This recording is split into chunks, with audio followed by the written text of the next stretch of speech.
Oh, Dingle!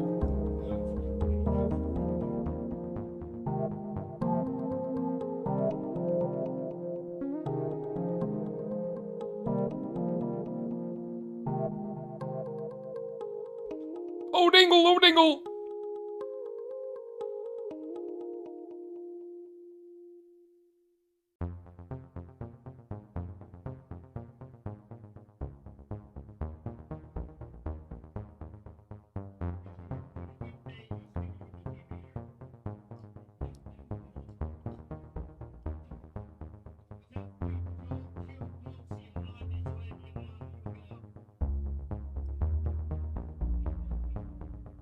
Hello, Poppet.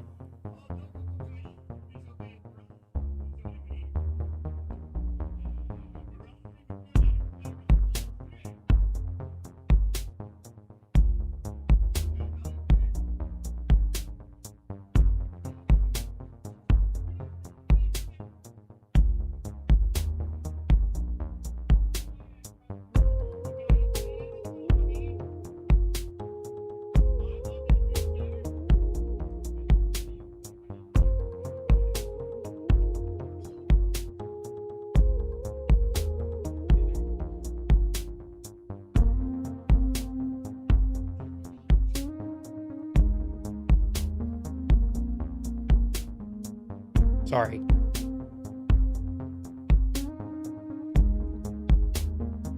You know what? Screw this. Screw this waiting. Let's just start. Let's just start already. Why not? You know, I mean, there's no rules here. I make the rules. I mean, I don't know. Hey, how's it going? Welcome to Order 42. I'm Rob, Clout Chaser Extraordinaire.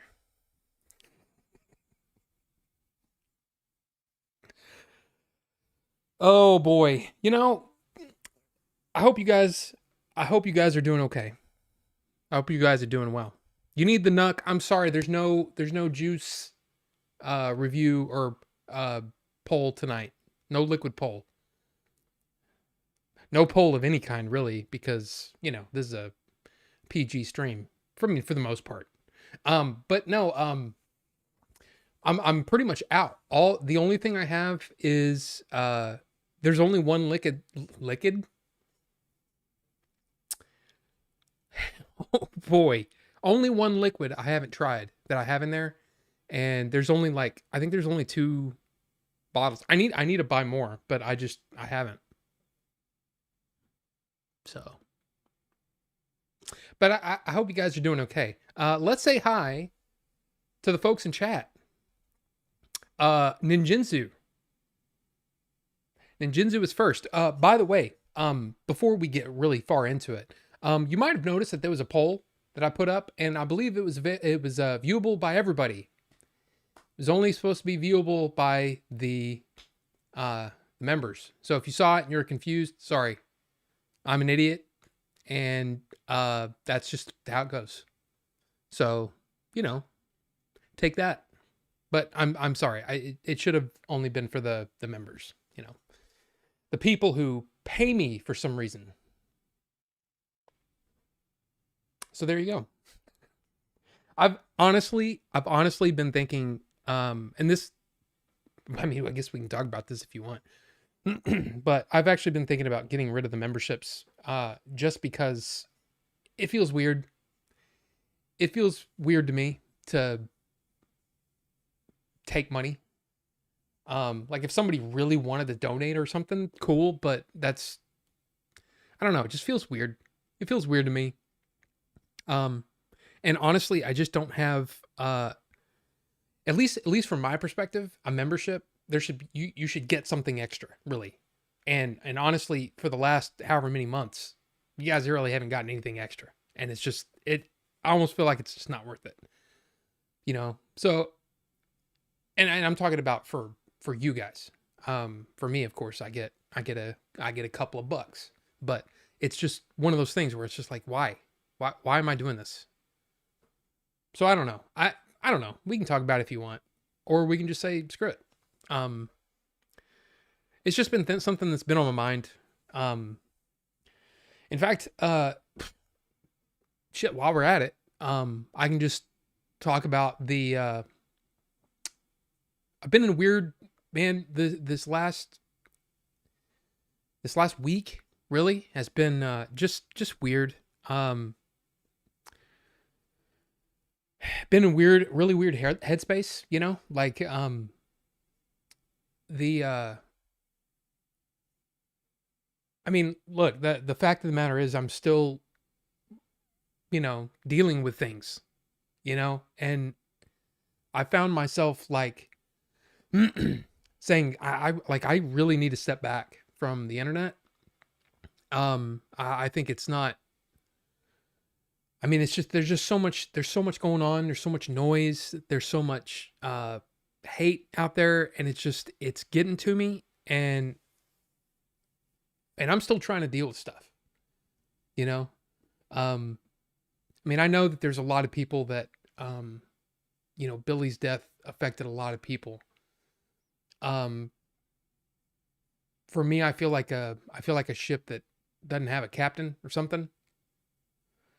I don't know. It just feels weird. So, um, I've been the last few days, I've been kind of taking a step back from being on my phone all the time and or computer or whatever, and just trying to, you know, be more present in life. So, if you don't see me post on the Discord, or if I don't reply right away to your messages or whatever, just know that it's part of it's part of a process, you know. And I hope nobody takes offense to that.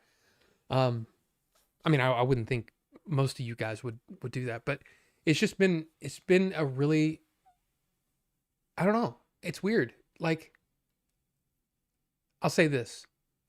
Um, you go through waves of, you know, grief, sadness, whatever you want to say. And for some reason this weekend it just kind of hit me hard. And like out of nowhere. And apparently it hit everybody. Um so it's just been a thing, and he's been on my mind, and I don't know. I've been in a funk, you know? And one of the things that I've been trying to focus on is is I haven't really written anything in a while. What I've been focusing on is learning. Um I've talked about that BBC Maestro thing that I've been doing, learning writing and stuff like that. And and yeah, it's been good. It's been good to kind of learn different processes and different ways that people create their stories and things like that. And I don't know, man. Um that's been good because it's kept like the creative part going a little bit, even though I'm not really creating anything. I'm just really learning the process. But um like I said, this weekend was just weird. I just felt down all weekend. And not like I felt fine. We went hiking and did the thing, and but it just, I don't know, man. Just feeling a little down and feeling a little weird. So, like I said, if you notice that I'm a little distant, it's not you, it's me. Um it's just, you know, it's something I'm going through. So, I hope you guys can appreciate that. I hope you guys understand. Um just been weird. And so, honestly, there was a part of me that was like, I don't know if I want to stream tonight. But I wanted to. Like, I turned around and I was like, you know what? No, let's do this. Let's do this. Let's have some fun. So let's have some fun tonight and talk about whether or not Lucasfilm is in a better place now. We'll see. We'll talk about it. We'll see how things go. Okay, we're playing this by ear. Okay, not by rear, but by ear. And by the way, if you heard anything during the intro there, I was watching a little bit of Burnt Peanut because he makes me smile and he makes me laugh. So, oh dingle, you know, if you've just, I love the Burnt Peanut. I don't know what to tell you. I don't know what to tell you. It's one of those things that it keeps my, it's fun.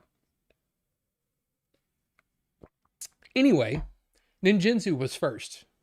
And then Star Fox came in right after. Then Ninjinzu comes in and says, vote for Lawnmower Man. Again, sorry about the poll. If you saw the poll and you're like, what is this? It's supposed to be the member poll. So I apologize. Wasn't intentional. It was just, it was a thing.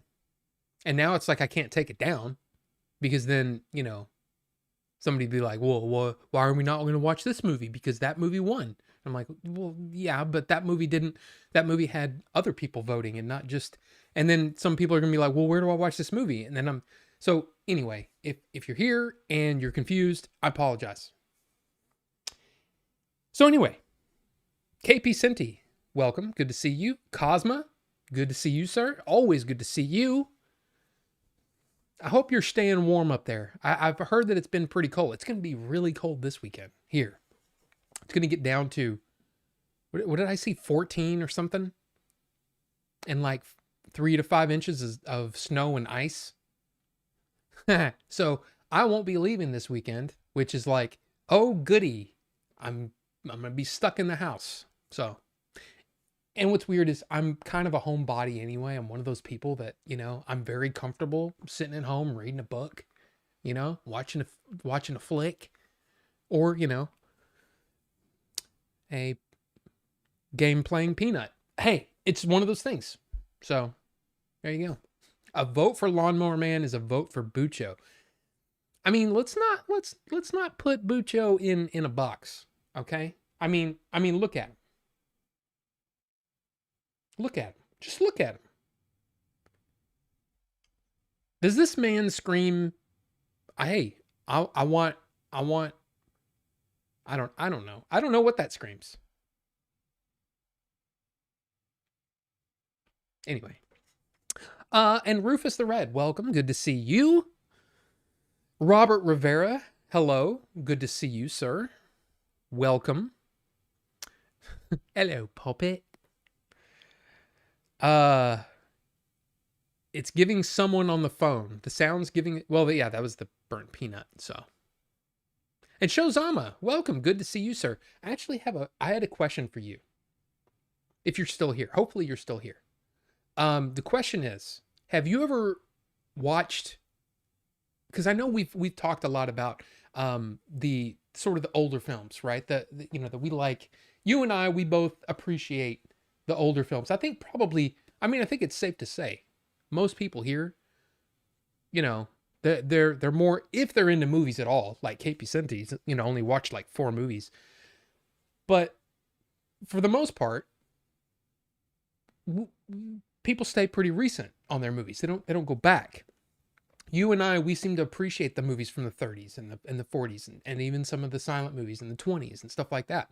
My question is, have we ever talked about the pre-code movies? And if so, have you ever picked up from Warner, like the Warner Archive, the what is it? I think it's called Forbidden Hollywood or something like that. These are box sets, and I think they're only on DVD. But they're box sets of pre-code movies. And these movies deal with subjects that are way, way outside of what the code would allow. And so I've never seen one that I know of, and I'm kind of curious to see what they're like, and was wondering if you've ever picked up any of those, if you've ever seen any of those. So there you go. Now it might be 20 minutes before I, get to your answer, but I was just curious. So there you go. I was listening to that. Sorry, Rufus. Sorry. And yeah, I make the rules as I go, for sure. For sure. Ooh, who talking about my boy Rob? Oh my gosh, everything went. Holy crap! Wow. Benjamin, good to see you. What's up to you? And how are you doing? Chubby Chaser Extraordinaire, is that me? I mean, I used to be pretty chubby. I weighed around 250 pounds at one point when I was, well, whole. So like 2013. And then, almost died. But hey, I wouldn't, I don't know. I'd say I'm pudgy. I'm not chubby. But hey, whatever. Whatever. It's like going to the movie theater and somehow the movie has no previews and it starts immediately. Well, hey, bonus, right? Let's just get into it, And so, yeah, I'm basically 15 minutes behind. So there you go. Best 3 Tarantino movies he was in. And Movie High Club, hello, good to see you. And yeah, let's space them out a little bit. Give me a little bit of time to actually get caught up to your question. Because, hey. But let me think about that for a second. I would say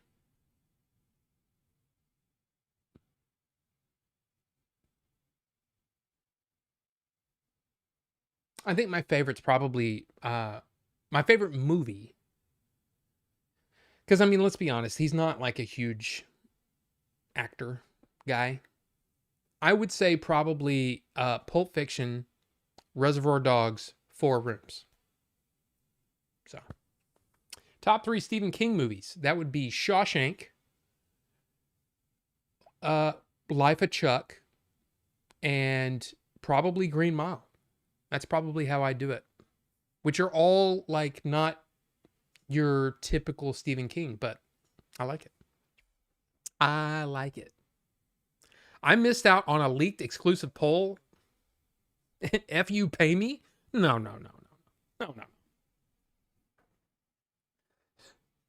Yeah, Movie High Club, man, he loves getting the he loves getting into it. And hey, I appreciate that. I appreciate that. It's just, it does put a stop to me getting caught up. But that's okay. That's all right, man. Hey, again, there are no rules here. I mean, not really. I mean, I guess the golden rule, don't act like an ass. Other than that, I mean, but maybe stretch them out a little bit. Hey, give me a chance to answer one, then maybe put another one in later. Maybe as I'm answering one, you put one in, and that way I can get caught up and stuff like that. But favorite 3 Arrow releases. God, that's tough. That is tough because there's so many. There's so many great ones. Because I mean, I'm seeing 12 Monkeys. I'm seeing Dark City. I'm seeing Inglourious Bastards. I'm seeing RoboCop. Silence of the Lambs. That Silence of the Lambs release was great.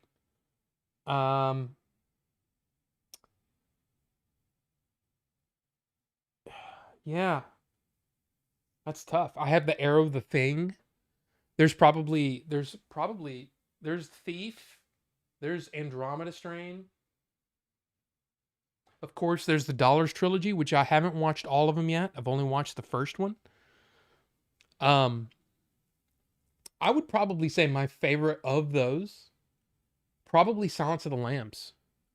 But then I would say probably RoboCop. That was a really, really fun release to go through. Shit, there's American Werewolf in London. There's oh wait, I think that's a shout.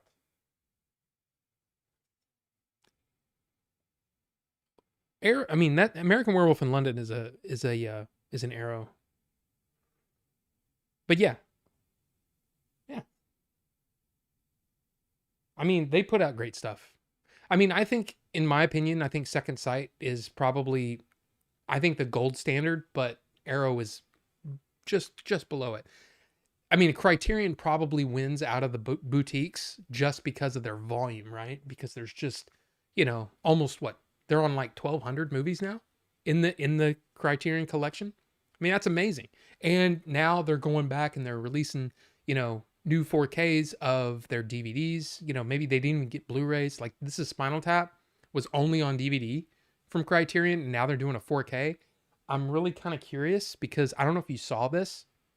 This is kind of interesting if you're into physical media.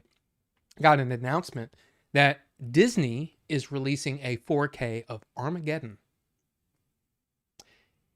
And Armageddon is number 40 on the Criterion collection. I have the DVD. It's the black one right here. And then they also did The Rock. So Armageddon and The Rock are in the Criterion Collection. So, I mean, that's the thing, but they're only on DVD. Only on DVD.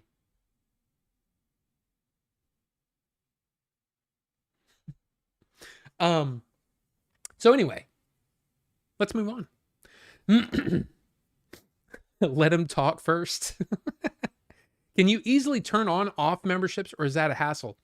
I believe it's literally just a button. And Starfox is saying leave the membership.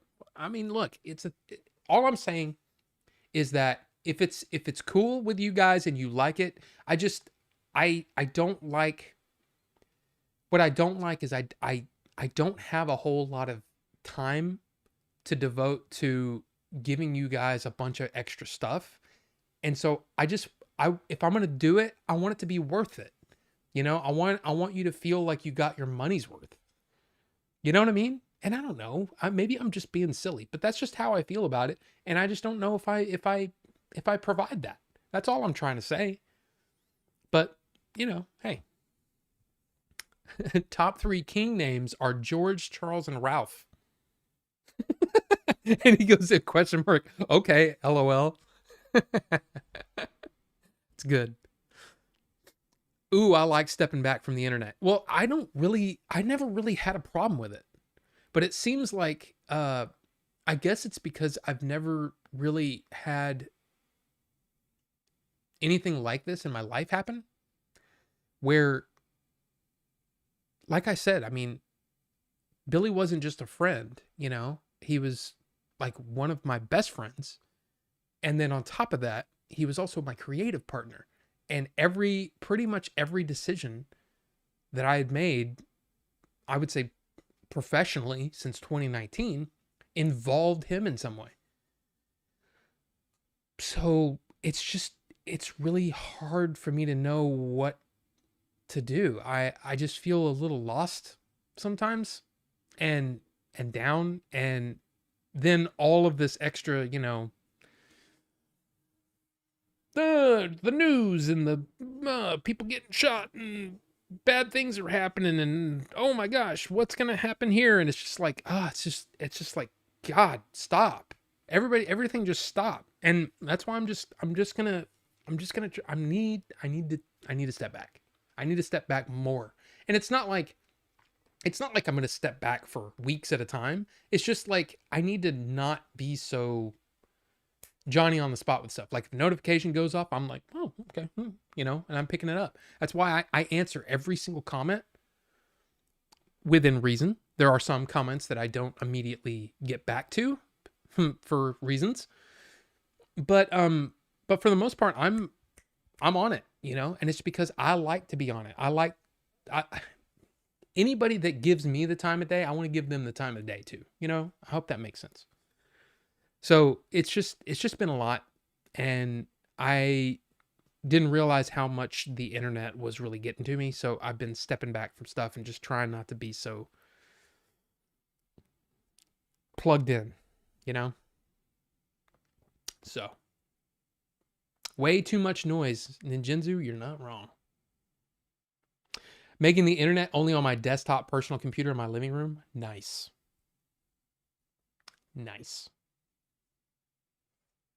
Yeah. I love less. It's that damn phone time. Yeah, I mean, for sure. Channel your inner Henry David Thoreau. I mean, I just, I probably need to take more walks, get outside and look at a tree, listen to a bird, stuff like that, There you go. Crazy we spoke about Billy today at work out of nowhere. I know. It's just, it's weird how it seemed to all hit, it seemed to hit everybody all at once. And like, again, you know what I mean? Like it comes in these waves. And I think it's weird how I don't know. It's like, it's resonating. Like it's a big sound that's being made. And it's like that first wave hit us, and then now there's another wave, and it's just weird.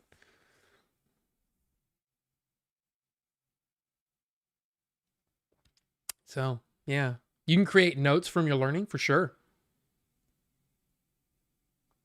JKB, I don't know who that is.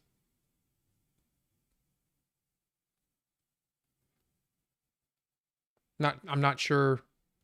I'm not sure what that is. I love my free light entertainment movie talk show. Well, hey, I appreciate that. Sad he doesn't do much Tarkov. What is this? What is this? What is this link? Is this going to get me in trouble? Oh, peanut. Yeah. Yeah, I do love my peanut. I do. Sega Steve, what's going on? I'm here and I'm confused, which is not abnormal. Well, hey, join the club, man. Join the club. We're expecting snow. I'm excited so I can go drive in it. No, thank you. Not around here, because people are morons. And I have a roundabout very close to where I live. And on the best days, people don't know how to drive on them. So, you know. Snowflakes on my mobile phone weather app. I'm scared. I'm supposed to be venturing at a video game event, hoping the weather is wrong magically. I don't think so. I think it's gonna happen. You can listen to Snowbound by Donald Fagen this weekend. I'm not sure what that is. So there you go. I drive in the snow and ice anytime I have a chance. I would love to, but I just can't trust anybody, man. These people around here are, it's almost like it's awful. It's awful, awful, awful. People drive like crap around here. It's so bad. Like, I don't know how many times in the last week that I've had to use my horn. I don't use my horn that often. Like, I'm not one of those people that, you know, as soon as the light turns green, I'm like, you know, I'm not one of those people. But man, people have been slow to, you know, to go. There's been people that have cut me off. There's been all kinds of crap. I don't know. Bucho feels like he's in a vacuum seal bag, then a box that cut with that cutout shape. It does look like a cardboard cutout in a way, and I think it's the outline. Yeah, but there you go.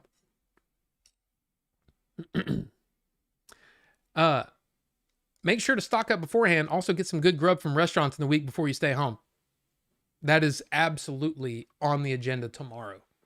In fact, there's I've got a lot of things to do tomorrow.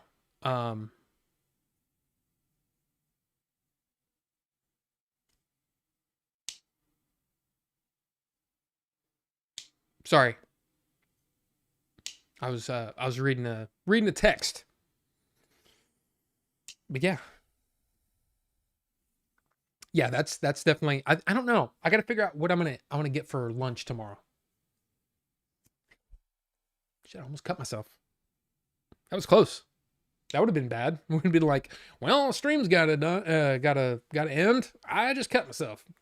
I'm gonna put that down now and not do that anymore. That's a bad thing to play with. I'm always messing with something, you know? I'm always messing with something. I need to not mess with the knife. That's very sharp. So there you go. Also, I love them older films. Yeah, Ricky, I know you like some older films. Some of them gosh, even some more recent films that are really, really good, and you're just like, nah. I'm like, okay. You like older women? I mean, all right.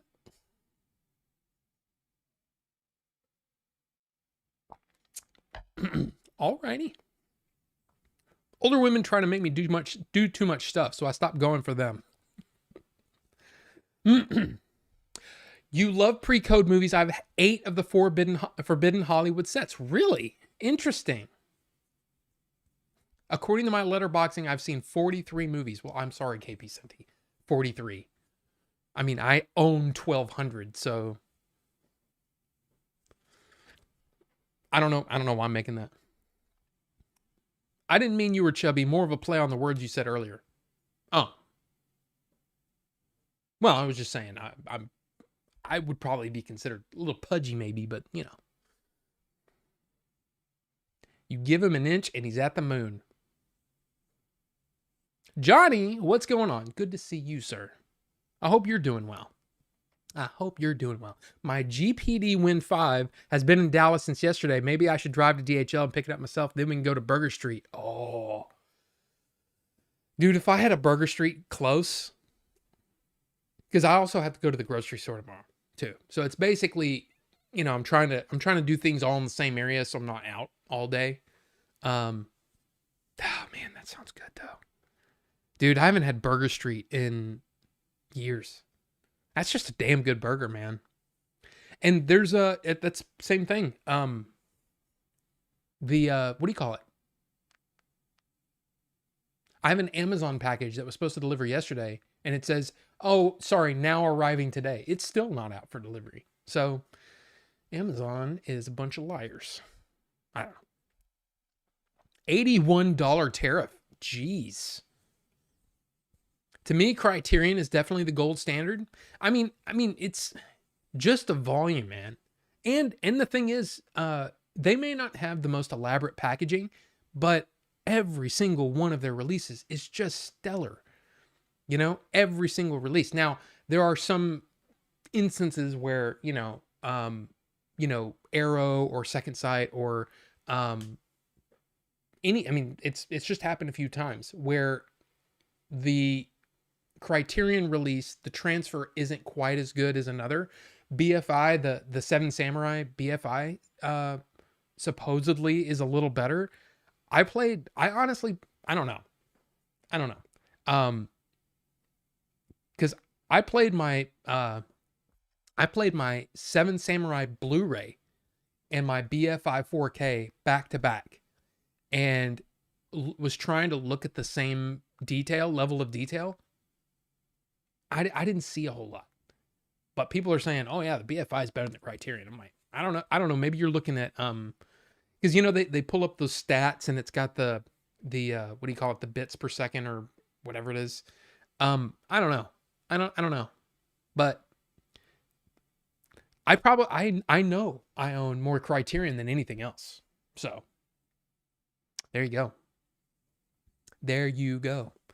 I posted my collection of Forbidden Hollywood in physical media. I have the first 8, need 9 and 10. Well, I don't know if you've ever heard of moviezing.com, ZYNG, but they're, one of the things that they kind of specialize in is Warner Archive titles. And if nothing else, it's kind of awesome to have a section that's just Warner Archive. So I was going through there and just looking through stuff, and I'm like, oh yeah, those Forbidden Hollywood. Now I think it was a video.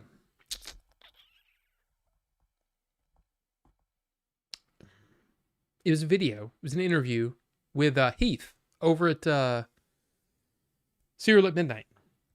And I think she was talking about the Forbidden Hollywood movies, the whoever the person that she was interviewing, I can't remember. But I remember being intrigued by that. And I'm like, it'd be interesting to see almost like 70s level of, crime and violence and stuff like that in an older film like that. I think it'd be interesting to see. But I don't know. I mean, I've never bought any of them, and I don't know. I've never seen any of them to my knowledge. I mean, I might have, but I don't think I have. So, but that's really cool. But moviezing.com, I was looking at that today, and yeah, they had 9 and 10 on there. So just a thing. Provide me with Lawnmower Man with the boys, and I consider it money well spent. Well, we'll see. We'll see how it goes. Captain Awesome No One Zone. How's it going? I don't like that Kathleen Kennedy is partly responsible for E.T. Well, I mean, she's had a hand in some of the greatest movies of the 80s. And I mean, seriously, some of the best movies ever. And the thing is like, I find it weird that people, try to, and again, I'm not one of these Kathleen Kennedy apologists, but I know from, the one limited time that I worked on a movie that the producer is definitely part of the movie making process, and you can't make a movie without a producer. You can't. It's just not possible. The producer makes things happen. There's a reason why, like, so many people are confused about, when they see best picture and then best director. And it's like, how can you be the best picture, the best picture of the year, but then the best director does, sometimes they don't match up. And it's because the best picture goes to the producers. Because the producers made the thing happen from the very beginning. In a lot of cases, the producer gets the story, finds a good writer to revamp it, finds the director that's going to take that and maybe revamp the script at that point. But the producer is typically the first person involved when it comes to a movie. The first person. So that's one of those things that producers are really important. And then at the same time, you look at, what's happened with Lucasfilm, and some people blaming Kathleen Kennedy for this and not giving her credit for that. The fact is, she had a hand in all of it, the good and the bad. And yeah, there were a ton of announcements, a ton of announced movie projects, and some of those were done probably. I'm just going to say there's a better, I would say a better than 50% chance that a lot of those movies were announced because she was told to announce something. Because her bosses were like, it's time for volume. Get as much stuff out as quickly as possible. And guess what? If you're wondering, the same thing happened to Marvel. Marvel went quantity over quality, and you can see how that turned out. So Marvel's been in a downswing. And it's honestly, it's a lot of Bob Chapek. But at the same time, the reason that the sequels were not planned out is because of Bob Iger. Bob Iger was like, we got to make this money back and we got to make it fast. And that they hired a guy to come in and write an overarching story, a new trilogy, at least the major storyline. And then he left the project because they didn't have enough time, and he wasn't going to take responsibility for only trying to get the first one. And then when they hired J.J. Abrams, he said, well, I want to write the story with Lawrence Kasdan. And that's how we got The Force Awakens. And at the same time, while The Force Awakens is still shooting, they hired Rian Johnson to write The Last Jedi. Now, we can argue about that stuff all day long. I'm going to say that there are good parts, there are bad parts. Overall, I don't really like the sequel trilogy. And it was mismanaged from the beginning. But all of that was dictated from Disney. So you can't lay all the blame on J.J. Abrams. You can't lay all the blame on Rian Johnson. You can't lay all the blame on Kathleen Kennedy. It was a group effort. And honestly, that's how all movies work. It is a group effort. Now, there are going to be people that, go above and beyond. That's why in some cases, you'll see the best director and best picture will be two different people or two different movies. And it's because, hey, this director went above and beyond for this movie, but there's a better overall movie over here. And it's just the way it happens sometimes. I don't always agree, but that's the way it happens sometimes. Like, in my opinion, I might say that One Battle After Another is probably best picture for 2025. But best director might be Ryan Coogler. Now, a lot of people are saying that Paul Thomas, it's basically going to be Paul Thomas Anderson's going to win best director, and One Battle is going to win best picture, and that's going to be it. But in my opinion, man, Sinners was it was good. It was really good. So I don't know. I don't know how it's going to work.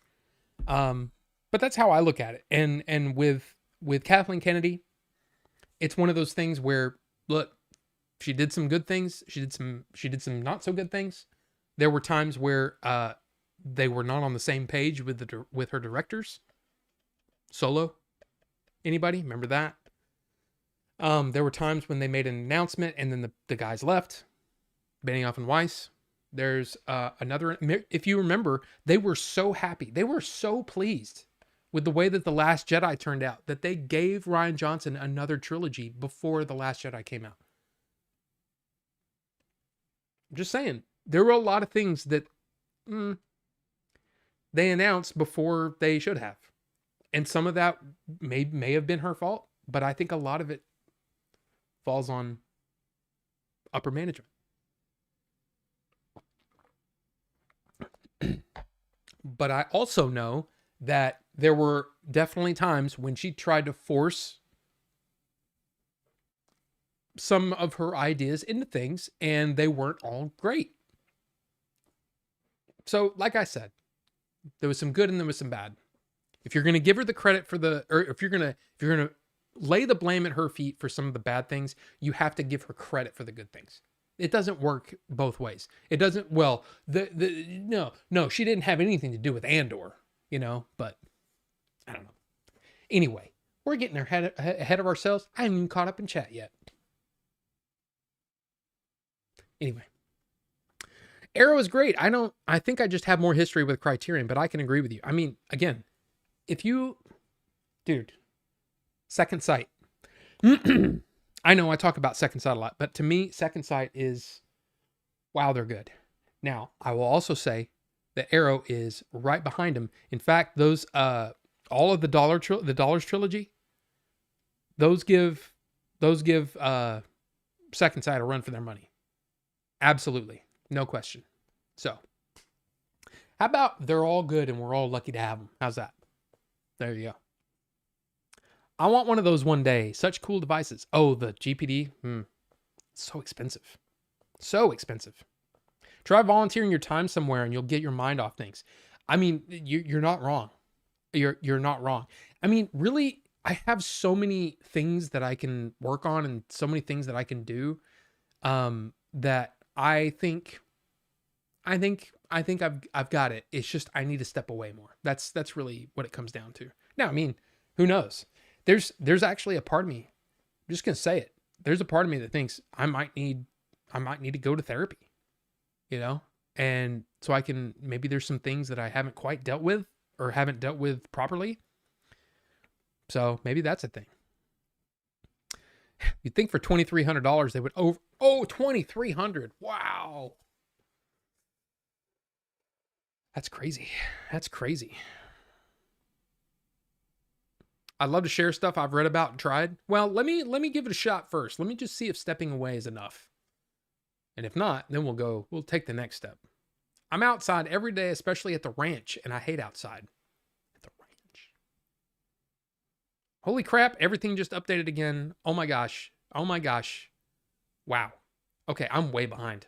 Hi guys. Welcome to the show where I read chat, but I don't read it fast enough and I get off on tangents and then I get way behind again. That's the way it goes. It's the way it goes. That's the show. I mean, I have things to talk about, but lots of animal shelters need dog walkers. Great side gig. Oh, that's a good idea. Actually, I think I have one pretty close by. Not a bad idea. Not a bad idea. Expansive. You can pretend your house is a cabin in the woods, but people can visit you. Exercise, nature, music, movies, video games, cooking, or going to restaurants, being social with friends and family all help the morning process. I mean, you're not wrong. You're not wrong. You're not wrong at all. All of those are good things. And I mean, some of that I've been doing and trying. Nature for sure. I think driving sims made kids think they can fly through traffic. I think that's part of it, but some people are just so not paying attention or not, it's like they're not present and they're not, and maybe it's because maybe I can't see that they're on their phones or whatever, but that's what it feels like. It's like nobody's paying attention anymore. I don't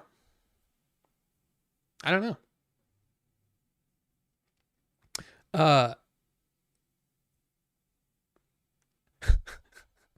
Stout Fox knows he can fly through traffic. Well, I mean, I look, I do drive pretty fast sometimes, but I drive fast. The only time I really drive fast is when it's loose traffic and I can get around people. I don't typically just drive fast all the time and cut people off and all that kind of stuff. I don't do that. You want Tom Yum soup tomorrow for lunch? Well, here's the thing, Captain Awesome. I can't really do a whole lot of soup.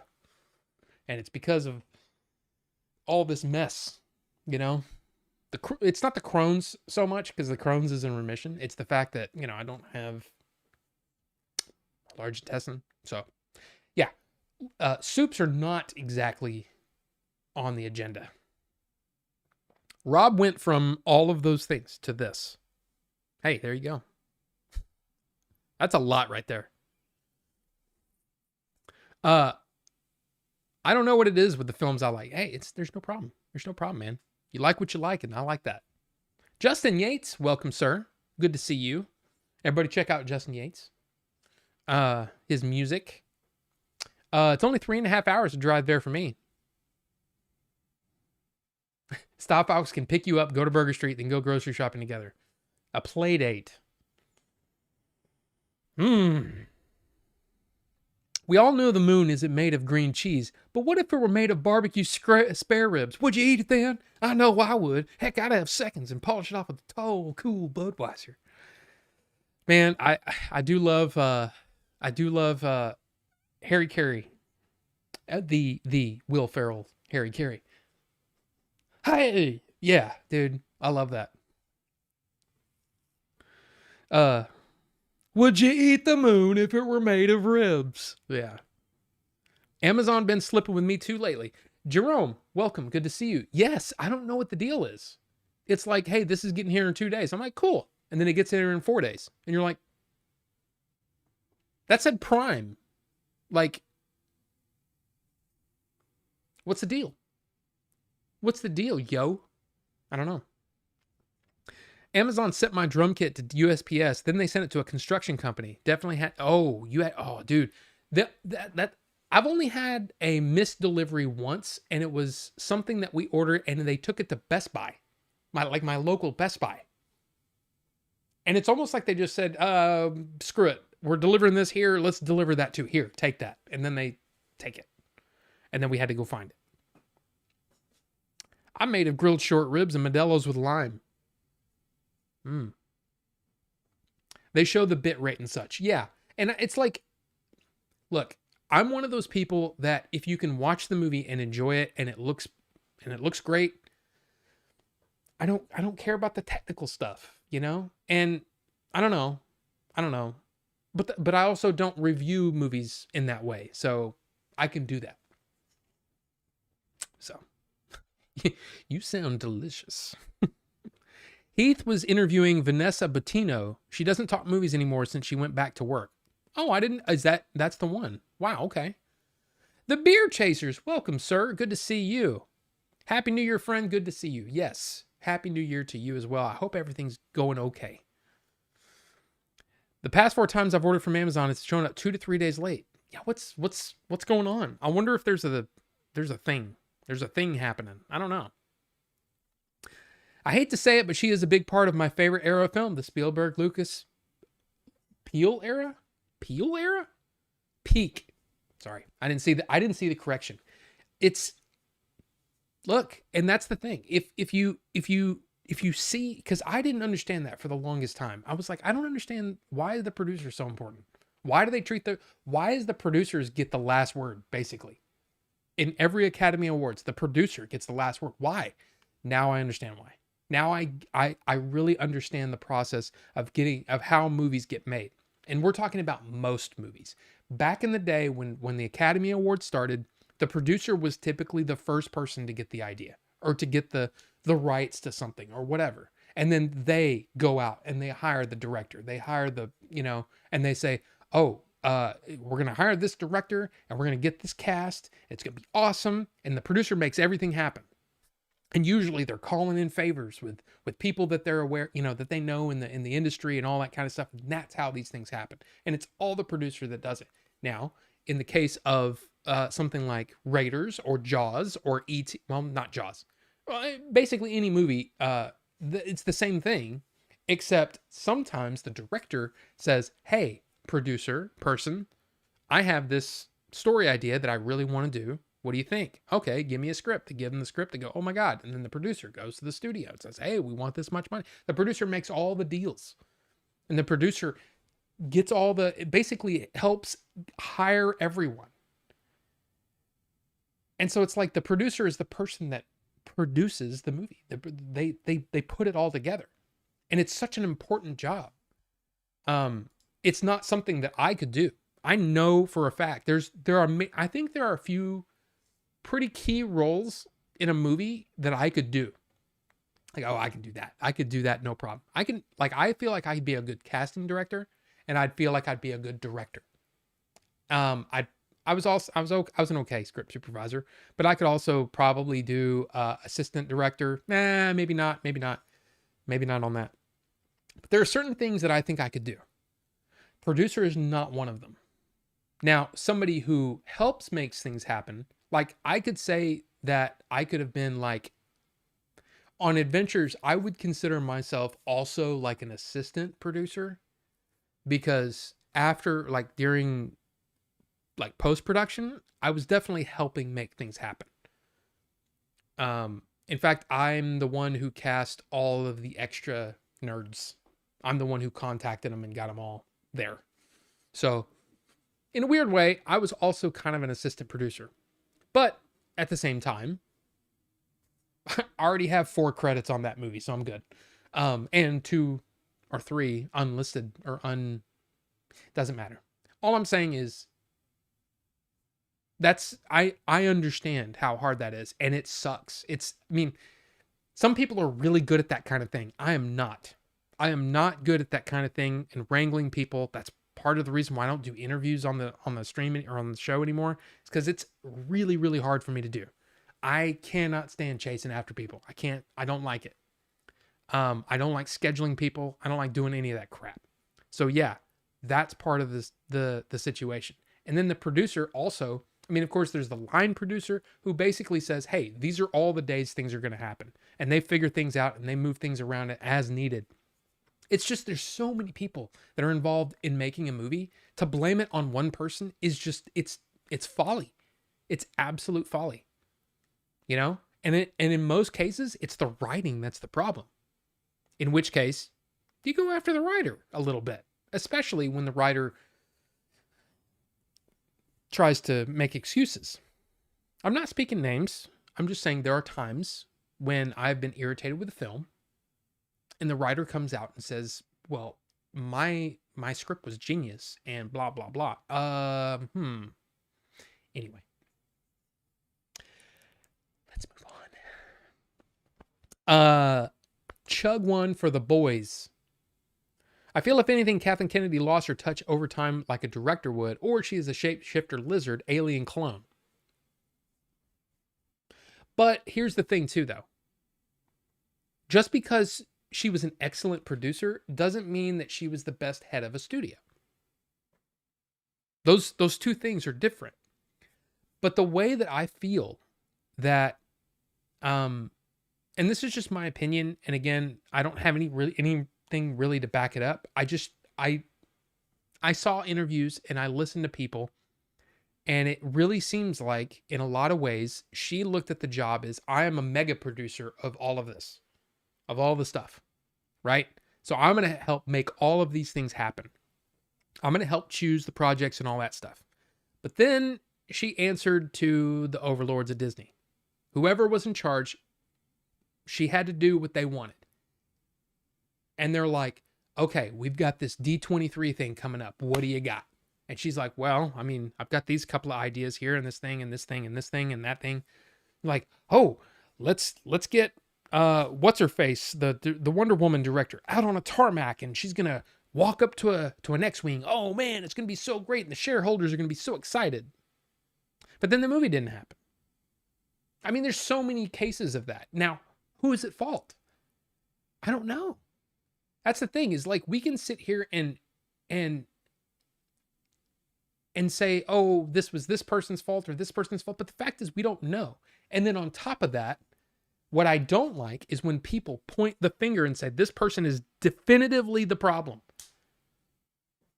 You don't know that. The movie is made up of hundreds of people. Hundreds of people work on every single film. So much work has to be done. The idea that one person is responsible for an entire movie failing, sorry, that's just not how movies work. That's not how movies work. And in the case of Star Wars, I feel like she had a hand in everything. But I also think that there were probably a lot of cases, just like Marvel, where the overlord said, this is the way we want it, and we want this and we want this, and they're like, oh well, okay. So then they do it, and then it doesn't work, and then Kathleen Kennedy gets all the blame. I don't know, man. That's just how I look at it. Here's the car you should get next. Oh, come on. Wait, what? Dude, what the hell?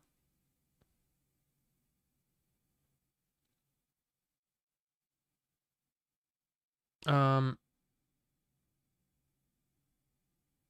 mm,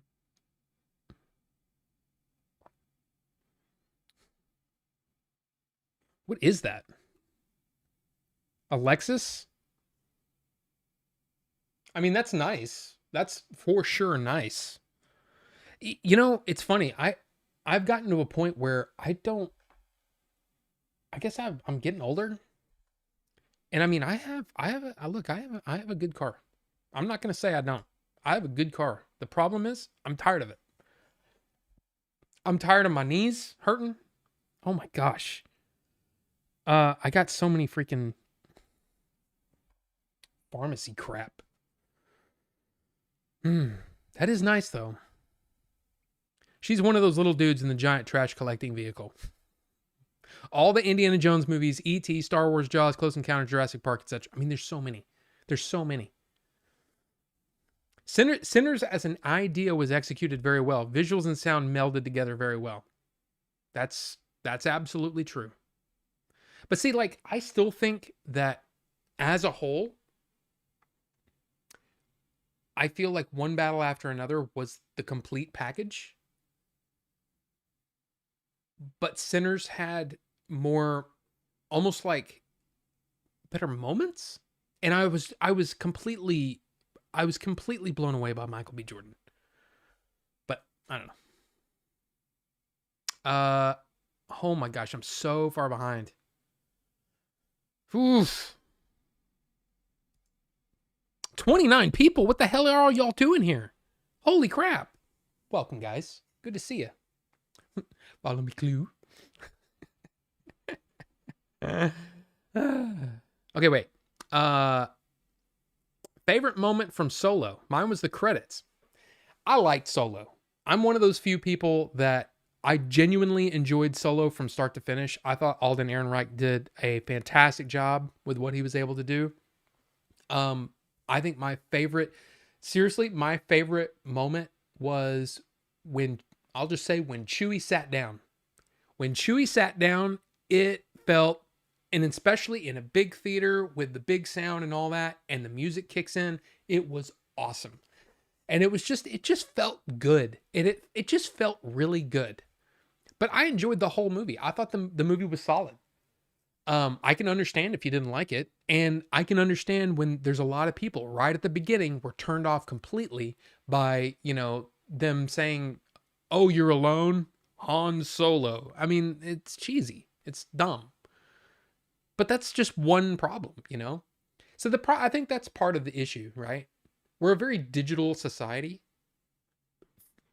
Overall, we're a digital society. And it's either the greatest thing ever or it's the worst thing ever.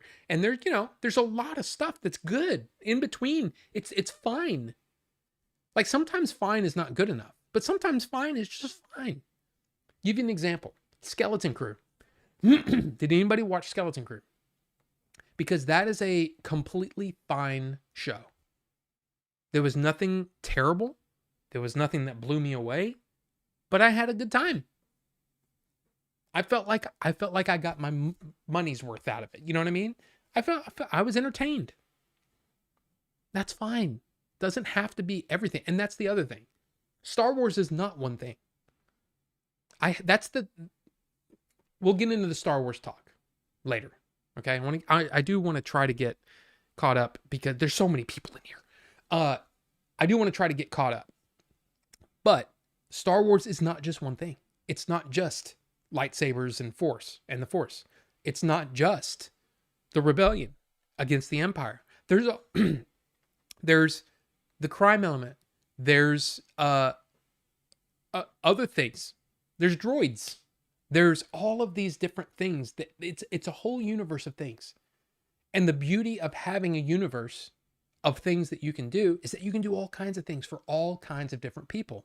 Now, I'm not saying here we're going to target the 10-year-old boys. Here we're going to target the 7-year-old girls. I mean, you try to make it a little more broad so that more people can enjoy it, but you can have something that's just light adventure, and then you can have something over here like Andor that's just like hard-hitting political, like, holy crap, that's really good. And there's a reason. Dude, Andor won the Emmy for Best Writing.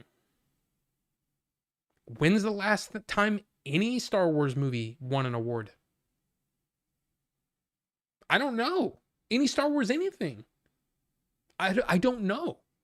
All I know is that's to me, that's proof that things can work outside of this bubble that people seem to think that Star Wars is. Star Wars is a lot of things. But that's just me.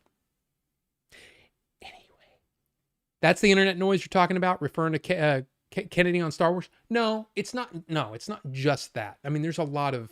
I mean, again, it's all the. There's just a lot of fighting everywhere, and that's part of it. But it's also, I'm also trying to deal with things, and that's the on the personal side, and that's the thing. I'd rather take negative degrees with no snow and ice. I mean, Cosmo, you're not wrong. You're not wrong. But Pam.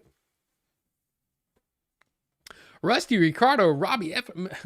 Welcome, sir. Good to see you, sir. Good to see you. I went to my first therapist appointment this last Friday. Hey, good for you. I mean, here's the thing. I think therapy is something that there's a lot of people that probably could use it. And some people still have this mentality of being like, oh, that's showing weakness. No, you can, everyone could use some help. Everyone, including me. Now, I haven't gone either, so maybe I'm a hypocrite, but I also don't feel like, I feel like I've got a pretty good handle on what's going on, but I've just been doing the wrong things. So I need to start doing the right things. But I just say, I say it's a good thing. I say it's a good thing. Wow, almost $2,400, and then oh my gosh, so $2,500 pretty much. It's 6 seeing your viewership go up, man. Thank you, I appreciate that. As in good sick, in a good way. Yes, I appreciate that. Thank you so much. And I don't know why. I honestly don't know why. I don't know. Ancient fan of Rob, so I love seeing my guy win. Is this the Rusty from way back when? If so, there's a Bucho in the house too. I don't know if you saw that. And Cosma, it's Darth Octavius. Just saying. Good to see the throwback homies coming through. I appreciate that, man. I appreciate that. And Bucho, thank you. Welcome, sir. Good to see you. If the moon was made of smoked Gouda, then yes. I don't know. Amazon has been slipping on the Amazon Flex fastest delivery where the gig drivers deliver it. The ones from actual Amazon trucks usually are consistent. Interesting. Helps my area has multiple Amazon warehouses in my county, though. I mean, absolutely. Absolutely. Absolutely. I apparently it is the Rusty. Man, wow. There's still so many movies you can get only on DVD, so I don't care too much on image quality as much.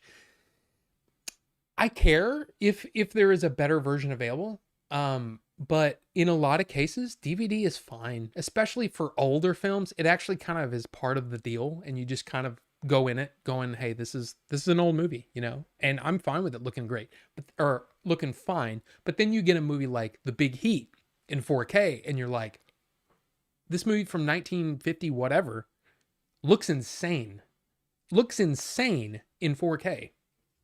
It's really fun.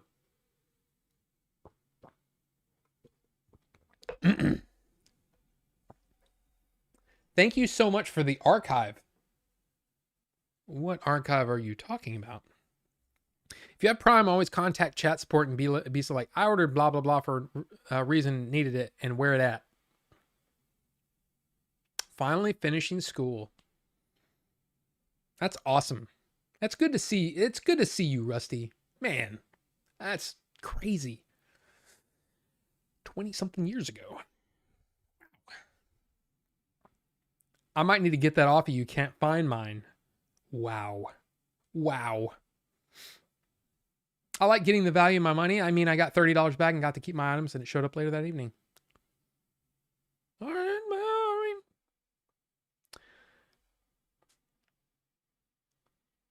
Psychology. Okay, Rusty. All right.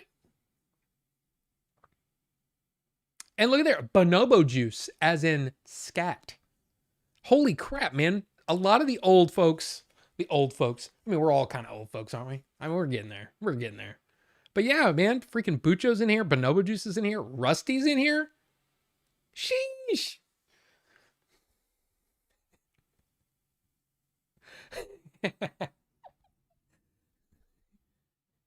Jiggling titties, you're a fucking genius.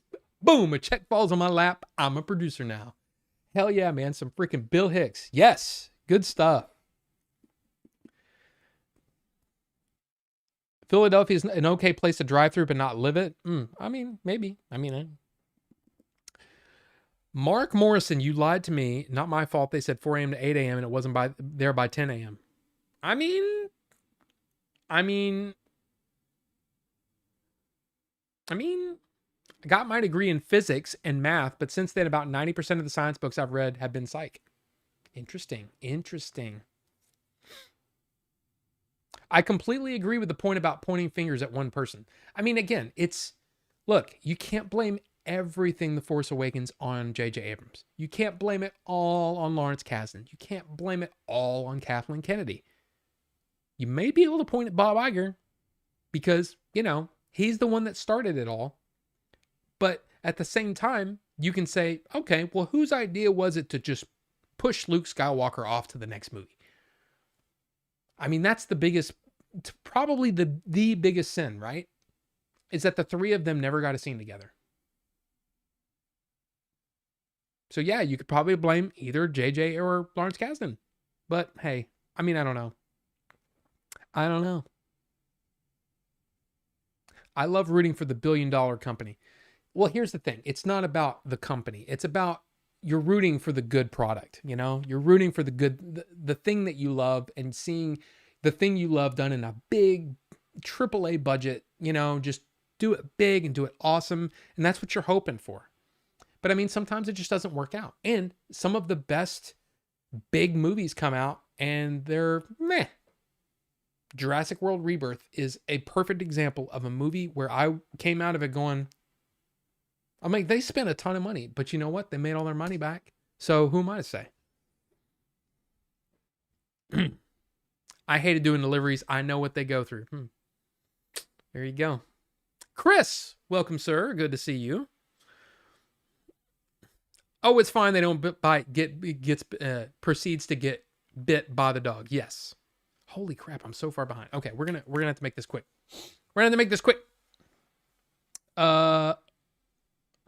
Oh my God, how? It happened with Ryan Johnson, and that kind of sucks. I mean, the problem is that Ryan kind of put himself out there, and he was fine. He was like, I don't care. You come at me, bro. What do you got? I got to make Star Wars movie. What did you do? You know what I mean? So, I mean, there's a part of me that's kind of like, okay, I get it. But at the same time, he probably could have he could have backed off a little bit. But hope everyone is having a wonderful evening. You too. Lexus RC.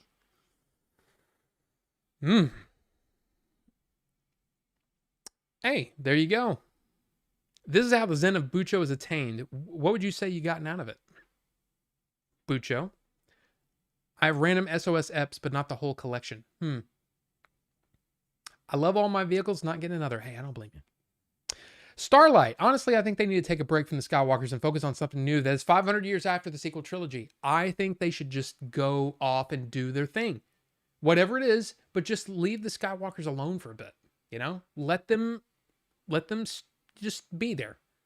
Do something like you said, either 500 years later, 2,000 years before, Knights of the Old Republic. Do something outside of the norm. Don't focus on, and it doesn't have to be a Force user. I don't know. That's just my opinion, though. But welcome, Starlight. Good to see you.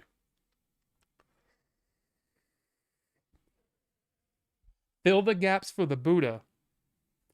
Appreciate it. Conspiracy psychology, tribalisms, why humans believe what they believe. Interesting. See? Starlight agrees. Solo is a good film. I think it's fine. Is it the best Star Wars thing ever? No. But I had a good time watching it. I enjoyed it. And part of that is because I went in with no expectations. I went in with going kind of like, I don't know about this. And then I came out of it going, not bad. I was entertained. I think that might be somewhat relevant these days.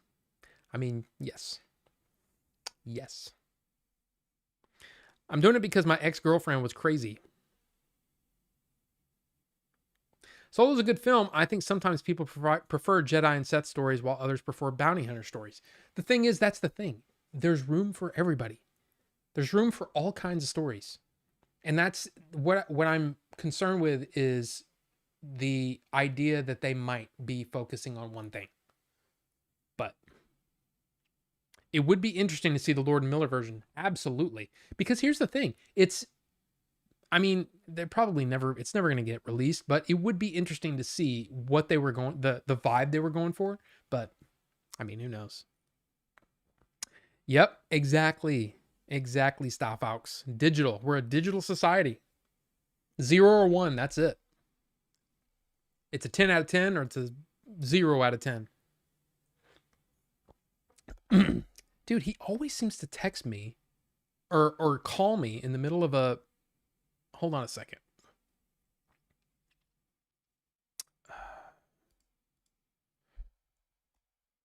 Hold on.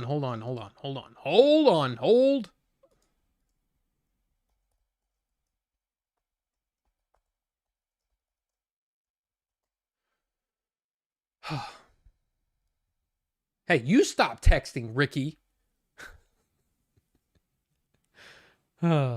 Rebels was fun. See, Rebels is fun. But again, does he have the chops to do live action stuff? Because he did Ahsoka and that was... I don't know. The fight between Hayden Vader and Obi-Wan was the peak of the Disney Star Wars, hate to say.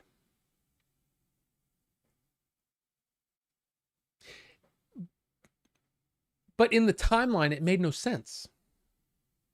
And it makes Obi-Wan almost weirdly responsible for everything that happens after. Because he had the opportunity to end it and he didn't.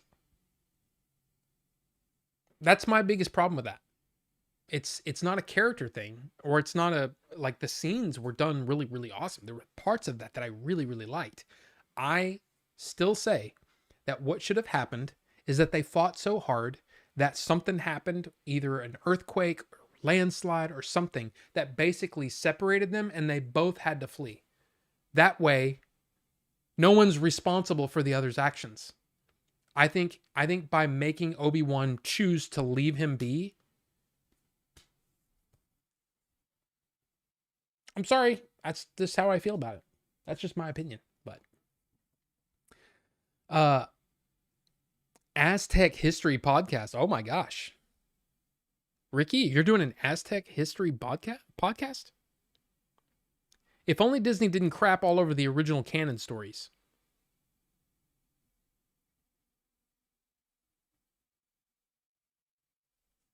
Not sure what you mean.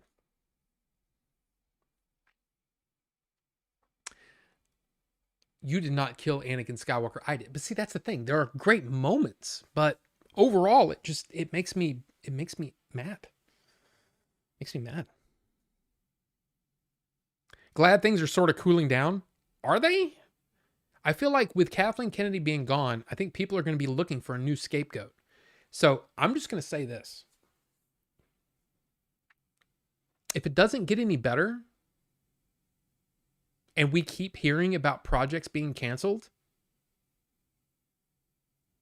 can we then maybe agree that maybe it wasn't Kathleen Kennedy and that it maybe was the people above her? Because that's the problem, I think. I think so many things got announced that there was no way they could get it all done. There was no way that everything could happen. And the idea that there were, I mean, I don't know if you guys have seen the interview that Kathleen Kennedy did, but there was a lot of projects that sounded really promising that Disney said no to. So I don't know, man. I don't know. With the right person, therapy can be life-changing. Absolutely, Justin Yates, and thank you. Thank you for saying that. Alien weaponry.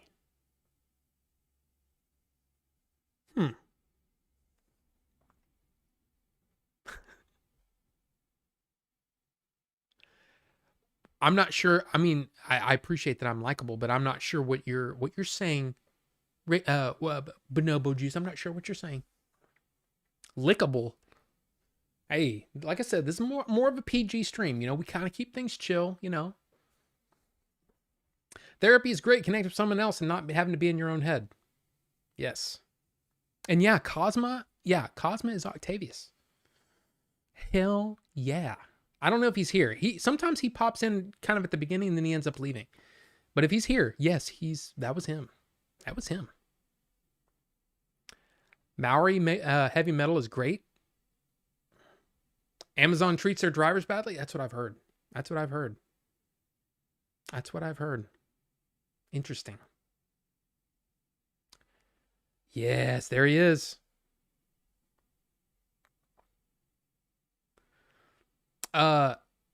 So many Ricks. I mean, there's a lot of Ricks. I mean, a little bit. Yeah. Scat what?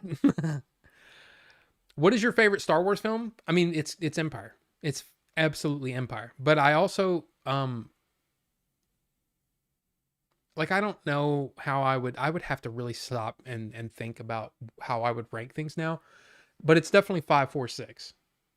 Return of the Jedi is my least favorite of the original trilogy.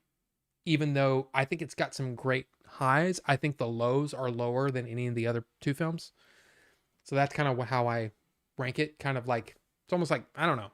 That's just how I look at it. And I think Andor is the best Star Wars since the original trilogy.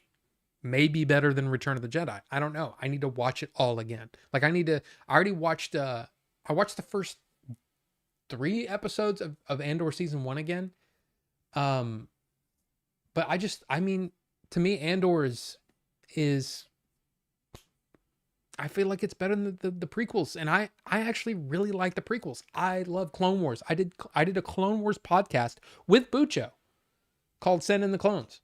I'd already watched it. He hadn't. We did a whole podcast where he's going through it for the first time. I'm giving my perspective on it and all that stuff that I've been, whatever over the years.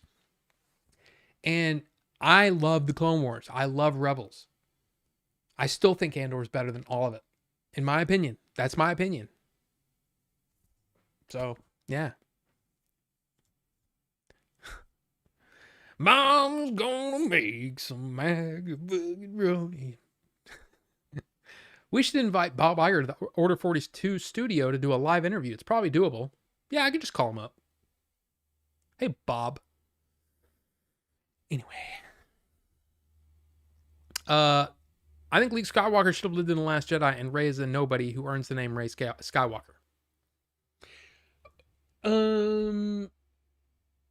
Well, again, I think the only plan they had is that each movie would have focused on a different one of the original characters, which was a mistake. It should have been more organic and things should have just happened the way, I don't know. There should have been a big plan. There wasn't. And unfortunately, Leia, or Carrie Fisher dying, in fact, right before the Rogue One premiere, which was in 2018? 2016. Wait, is that right?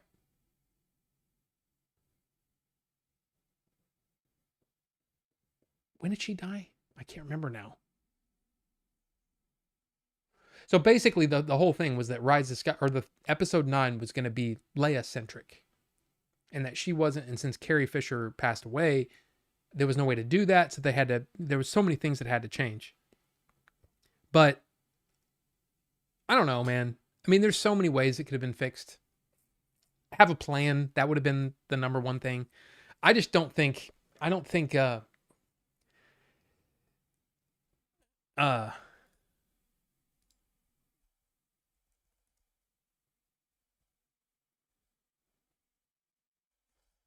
Um.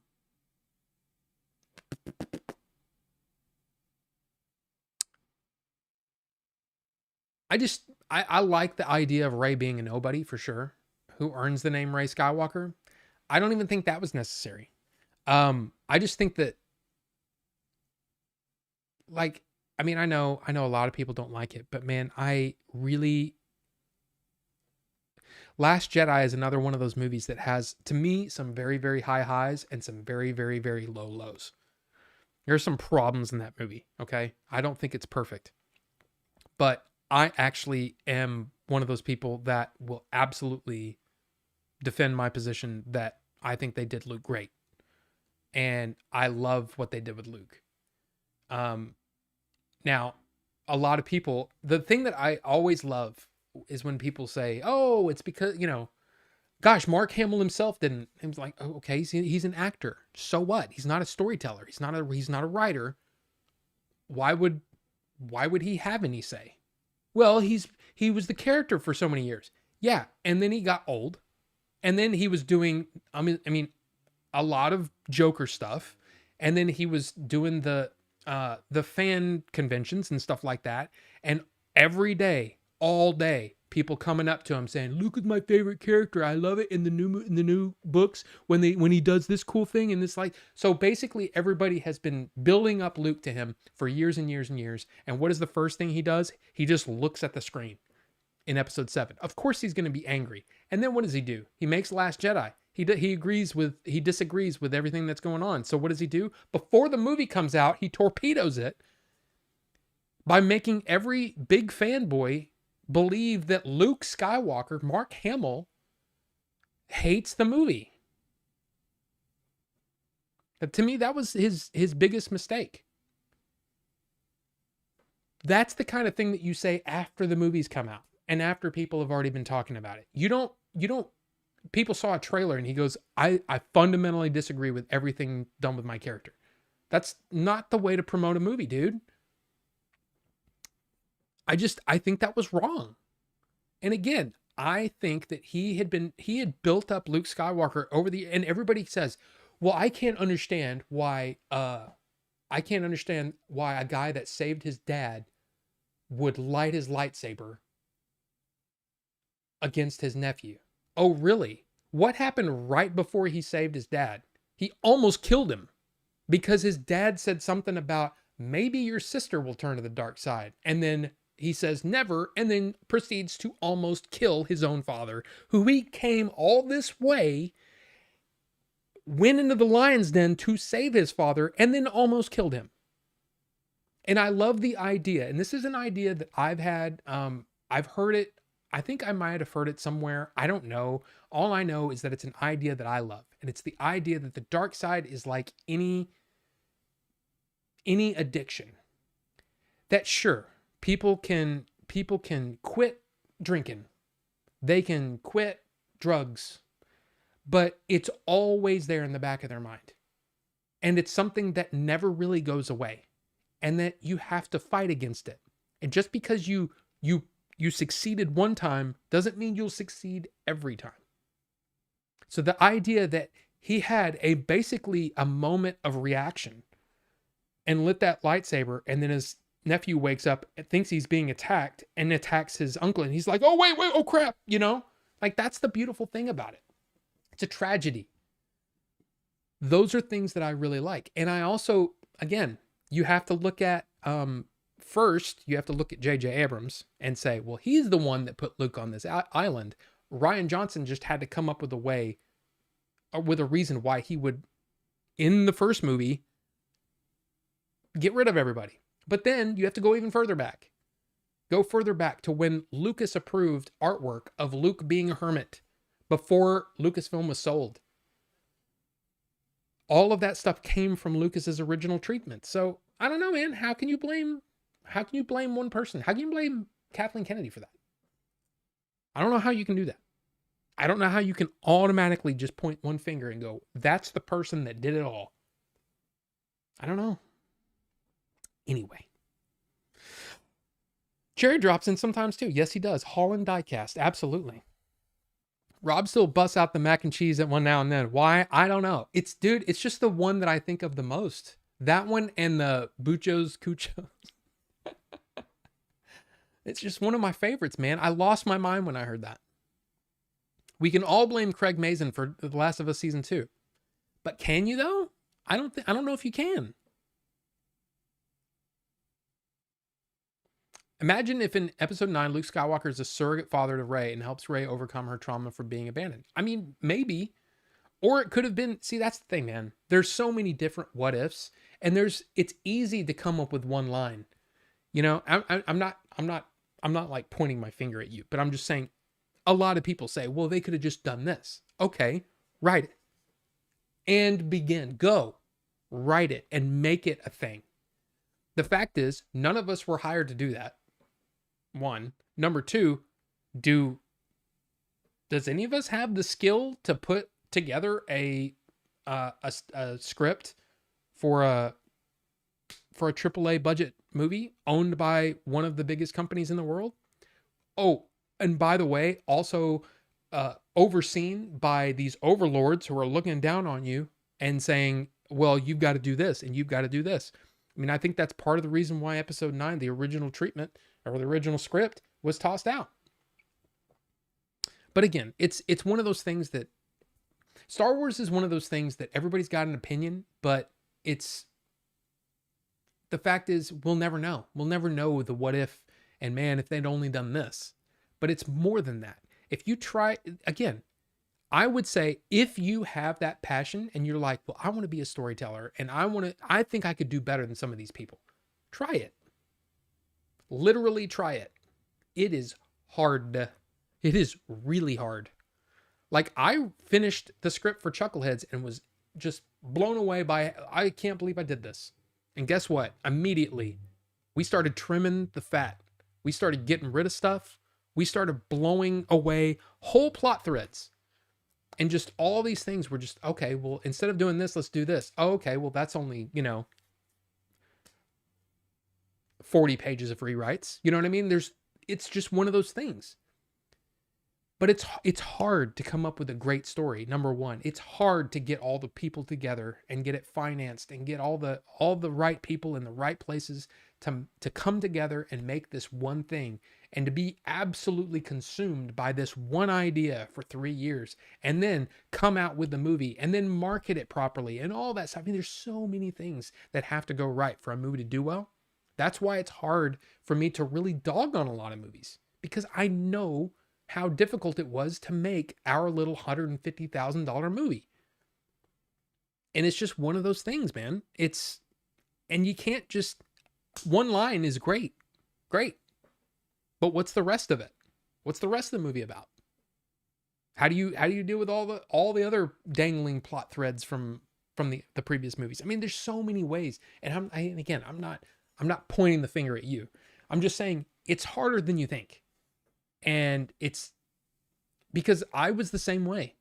There was so many times when I would come out of a movie and go, well, they should have just done that. And then, it's funny because it's easy to say that, but it's not easy to write it. So I'm just saying. And I say, we're going to have to make this quick. And then look what did I did. Look at what I did. I just went off on another tangent because that's what I do. Leave the Skywalkers alone. Yeah. Macaroni and cheese, man. Thing with the Skywalker stuff is I thought the post-trilogy stuff was done way better than the Legends material. Novels and comics were so good.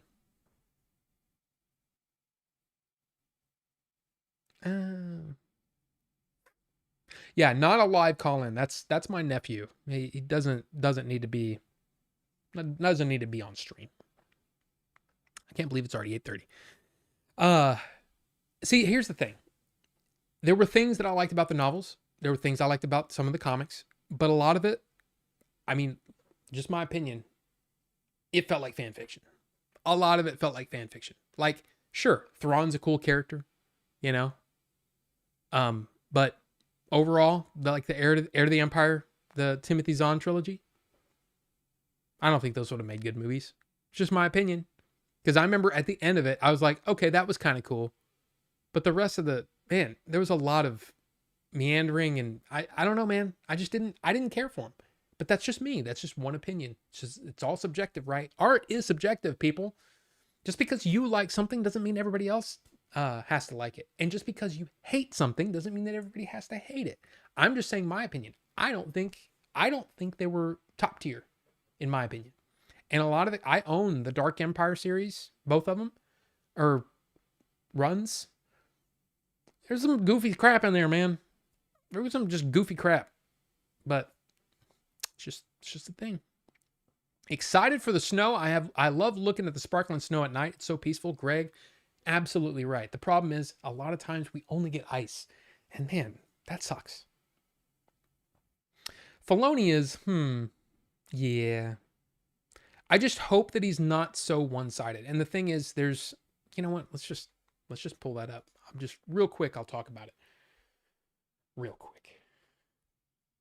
So, by the way, that's Kathleen Kennedy on the left. That's Dave Filoni, who I have met, by the way. In fact, me and Jerry both met him at a convention here in Dallas. And then that's Lynwen Brennan on the right.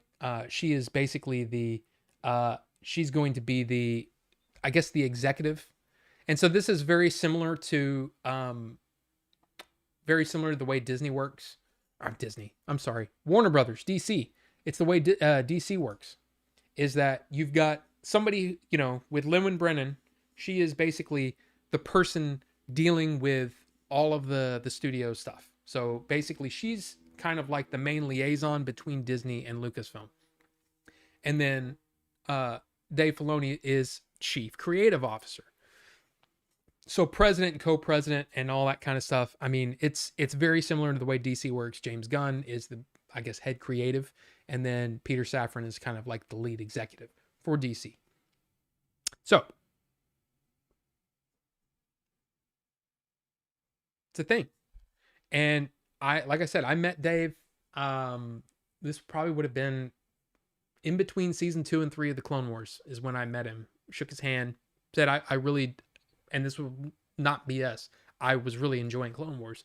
And it was just cool. We were just walking back to something and he was walking next to us. And I was like, holy crap, Dave Filoni. And I put out my hand. He was wearing the hat, or a hat, shook his hand, and then went and sat in the auditorium there and listened to him and Ashley Eckstein talking about Clone Wars. It's a good time, man. I don't know if Matt Hader was there, or Matt Hader. What's his name? Matt Lanter, David Hader. David Hader is the Metal Gear Solid guy. Snake. And then can't remember if Thomas. For some reason I was thinking Jonathan Taylor Thomas. That's not the same. That's Home Alone. Oh my God. Home Improvement. The guy that played Obi-Wan. I can't remember if they were all there or not. I cannot remember. All I remember is I remember Ashley Eckstein and I remember Dave. But anyway. So here's the thing. He's been, I guess, like the chief creative officer for a couple of years now. So he's kind of been involved in the sort of the executive thing. My biggest issue is when people start talking about, well, what are you going to greenlight? What are the kind of stories you want to tell? I hope it's not all lightsabers and the Force. Because he is mainly focused on, he turned a bounty hunter, basically. He turned a Mandalorian into a Jedi.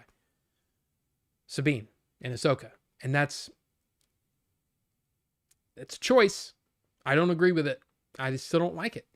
It feels weird and odd and unnecessary. I don't like it. I also am not, there's just things that he's done that I'm not crazy about. and I just don't know where we're headed. But I mean, honestly, that's the same as with Kathleen Kennedy. I never knew where we were headed and what we were going to get. But then we got Andor, and I got to say, like, Andor to me, I mean, look, you can give her a scorecard, a report card, or whatever of everything that she's done. But to me, it's like Andor, yeah, she gave us some stuff that maybe not great. Book of Boba Fett is probably, I don't know. Is Book of Boba Fett worse or is The Acolyte worse? In my opinion, these are my opinions, subjective, right? I didn't care for either one of those series. Doesn't matter. One of those is, but both of those are pretty bad, in my opinion. But then Andor makes up for it to me. It's like Andor is like I said, in my opinion, maybe the best Star Wars since Andor, or since Empire Strikes Back from 1980. And if that's the case, I don't know. Does it make up for Rise of Skywalker? I don't know. I don't know. It's tough. But all I can say is I'm like, a lot of people are kind of meh on Dave Filoni, and that's fine. I am not meh, but I'm also not like super excited either. I'm like cautiously optimistic, but what I'm curious about is if he's going to say to face the same kind of scrutiny that Kathleen Kennedy did. Because I don't think she deserved all the blame. She didn't deserve all the credit, but she deserved quite a bit of credit. Also part of the blame. You know what I mean? So it's a thing. It's a thing. It's just, who knows? I hope that everyone can learn to agree to disagree without people resorting to name calling. People can have their opinions without being toxic. I think there's room for debate, but not people hating. I mean, for sure. For sure. And no live caller. I think Sam Witwer needs to be involved at all times. I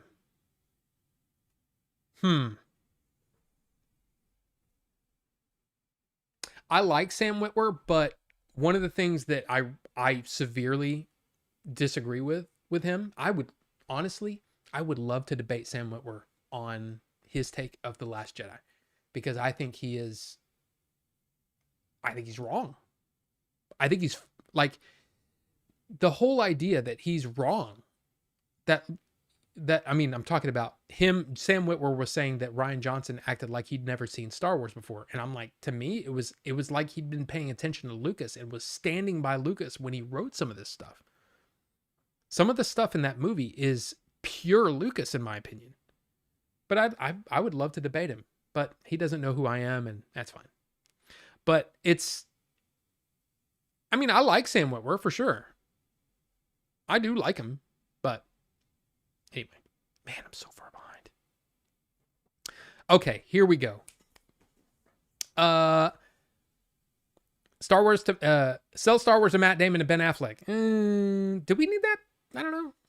I think Kathleen Kennedy should have some blame. She could have managed it a bit better. Not blaming her entirely, but she could have done better.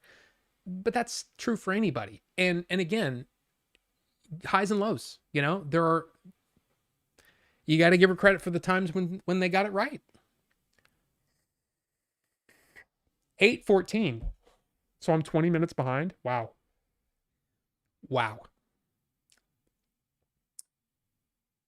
But see, again, the plan for the sequels, that wasn't her fault. That was she's like, hey, Bob, look, we need more time. We got to figure this out. And he's like, no, we need a movie in 2015, Christmas 2015, and begin. And she's like, well, crap. Then she goes to Michael Arndt, and he's like, I can't do that by then. So then they just move on. And then, of course, Bob Iger wanted J.J. Abrams. So J.J. Abrams says, oh, I want my own thing. And that's just the way it went. So again, you can't blame her for that. Is that podcast on the channel? No. Is Clones, Sending the Clones is super clever. Thank you, Bonoma Juice. And that's all Bucho, by the way. Bucho put that whole thing together. Andor is probably one of the best Star Wars shows of all time. Absolutely. Did anybody put in, I think if you put in Clones, it'll come in. So if you're interested, I think this is still available. If not, hey, stick it. I don't know. Heading out, my friend. Catch you around. That was 20 minutes ago. Beer Chasers, have a good one. Good to see you. I thought Disney didn't bring in all the Star Wars novels and comics into the official canon. Like, some of those stories were awesome. Well, they basically said all of it was not canon anymore because they were trying to write their own canon. And again, that's one of those things. And again, I agree with you. There were some awesome, especially like Kenobi, the book Kenobi. I read that after The Purge, you might say. I loved it. I thought it was great. So, and Starfalks, I hope you're careful. Do we think Rise the worst one? That's my take, but I'm curious on y'all's. Rusty, to me, Rise was an abomination. There are so many reasons. Like, I can't remember the last time I raised my hands up in the theater like, what the F is this? And that's what happened with Rise Skywalker. But fans are delulu and thought Luke was based on created by Mark Hamill. No, it's not that. It's not that. It's just that they use that as sort of like proof that, oh yeah, Luke was done poorly to them because, and they use Mark Hamill's his statements as like proof that, yeah, of course it sucks because look, even Mark Hamill didn't like it. But the truth is, Mark Hamill is not the end all be all of who Luke Skywalker is supposed to be. He never was. George Lucas was. I mean, there were things that he didn't like in Return of the Jedi. And I think there was an interview where he was actually angry that Luke didn't go far enough on things to the darkness, the dark side and whatever. And I'm like, the thing is, and here's the thing, everybody thinks they know better. And the fact is, yeah, he played that character for 3 different movies over a 9-year period of time. Yes, absolutely. He knows the character that he played, but that's only that section of it. He never extrapolated out what might happen to Luke later. What the idea of being a legend in the Star Wars universe, what does that mean? What does that feel like? What does it feel like to be somebody who is looked at almost like a messiah? What does that feel like? What does that do to your psyche? And then further, even crazier, what happens when someone in the Senate finds out, because nobody knew, that Anakin Skywalker and Darth Vader were the same person? And so Luke and Leia, they are both looked at differently after this announcement is made. Because it's basically like, hey, their dad was Hitler, basically. What happens then? How does that affect you? There are so many different ways that story did some really interesting things. But then oh no, well, we don't like it because Mark Hamill didn't like it. Well, that's not a good enough reason. Mark Hamill's not a writer. He's an actor. And I'm not saying that all actors, well, they just don't think. They're just told what to say. But what I'm saying is, you can't take that as proof. You can just say, hey, I wasn't a fan. It wasn't for me subjectively. I didn't care for it. Okay. I understand. But when you try to use Mark Hamill's words as proof to me that Luke sucks, sorry, I don't buy it. But the Jake Skywalker thing, that was so clever. Yeah, it was. I thought it was kind of funny. I still don't think he should have said it before the movie came out.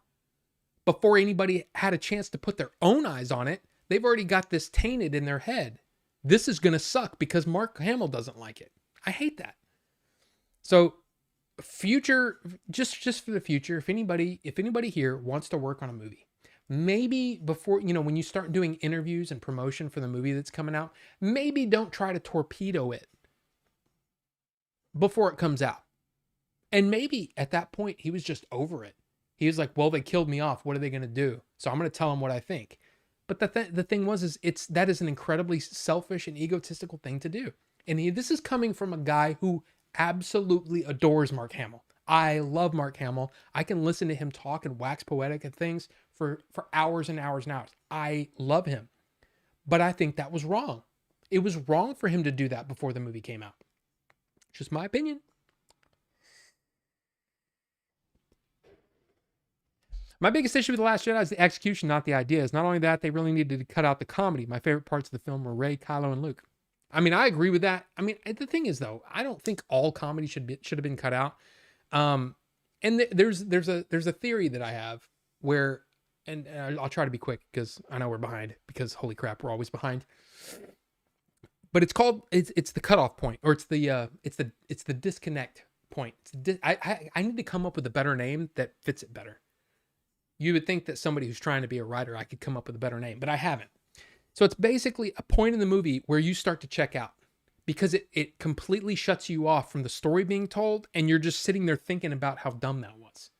Some people, when they heard the joke that that Poe, the your mama joke type thing at the beginning of the movie, it completely went, people were like, what the hell is this? And then you're not engaging with the story anymore. You're not letting the story flow through you anymore. You're just sitting there wondering, why is this comedy so bad? And then on top of that, you have, right after that scene, pretty much that sequence, Luke tosses the lightsaber over their shoulder, and that was the disconnect point for most people. At that point, people were like, this is what the hell is this movie? And at that point, they're no longer allowing the movie to work.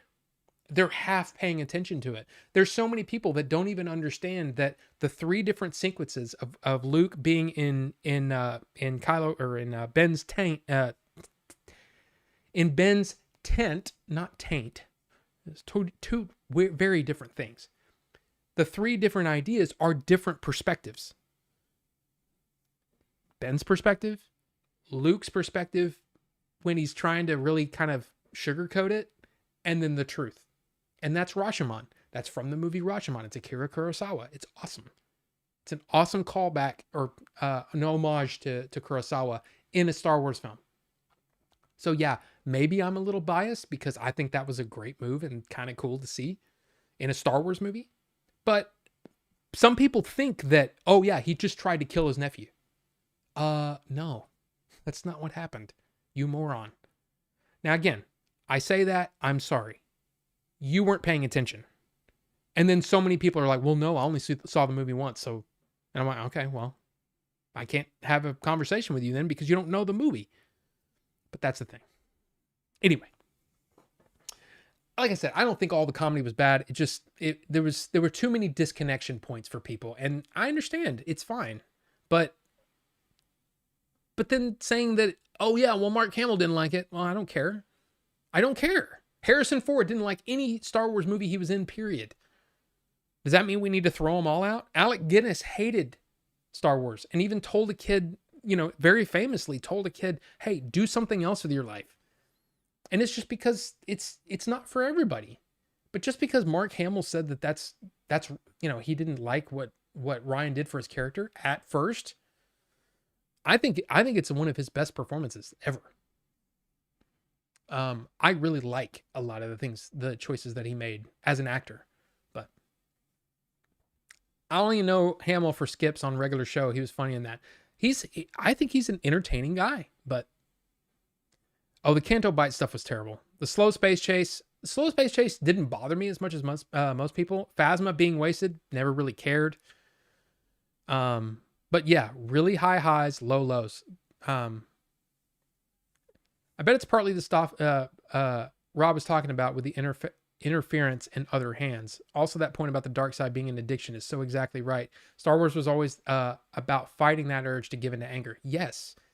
And that's why I love the fact that Luke is constantly struggling with the dark side. And I know everybody looks at their heroes as characters in a video game. Well, I beat that boss. I never have to beat that boss again.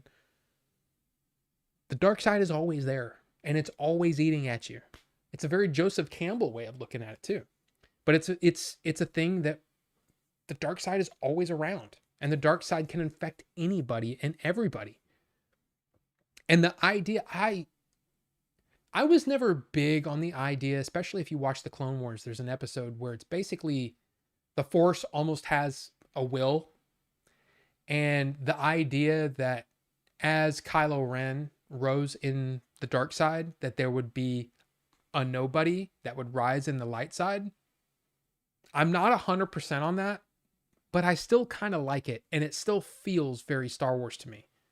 The idea that, oh, she's just a Palpatine, F you. You know, that's, get out of here.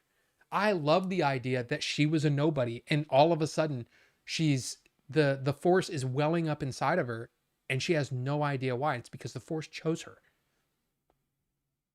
But that's just my opinion. Yeah, Canto Bite. Massive waste of Finn and Poe across the last two, but that's just me. Oh, absolutely. You are absolutely not wrong. But that might have been because, you know, they were also trying to play them as, you know, gays, and maybe the, you know, Star Wars or the Disney didn't like that. I would have actually thought that would have been interesting, but I didn't really pick up on it or anything like that. I wasn't thinking about it, but now that you know, if you watch the movies again, it's almost like they are subtly trying to make it happen, which would have been interesting, but I don't know. Finn should have been explored. Oh my God. Finn was the biggest, to me, the absolute biggest misstep.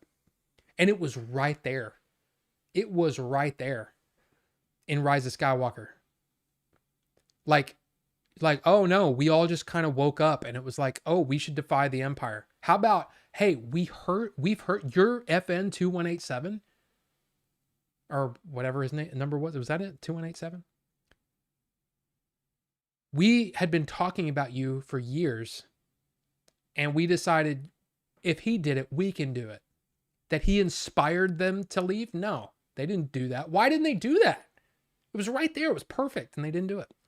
I hate that. But anyway. And of course, you know, him being a Force user would have been great too. I watched so many hours of people pitch and show ideas to executives all the time. It's definitely hard. Sometimes I felt bad when the idea seemed cool, but it wasn't good enough. I know. Broom Kid. Yeah, what happened to Broom Kid? That was, dude, at first I'm like, that's a weird way to end the movie. But then the more I thought about it, the more I was like, I love this. I love this idea. And I love the idea that it can be anybody. And I loved it. Ah, there you go.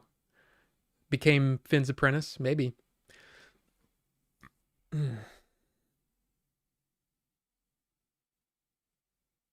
I love hearing different takes. Yeah, exactly. My hat game is not even close to what Dave's is. I mean, right? Yeah, I know, David Hayter. I got that wrong. And Raph, welcome. Good to see you. Yeah, I was just trying to come up with a name. It's Matt Lanter, and I still can't remember. It's three names. The guy that does the voice of Obi-Wan. David? Is David in there?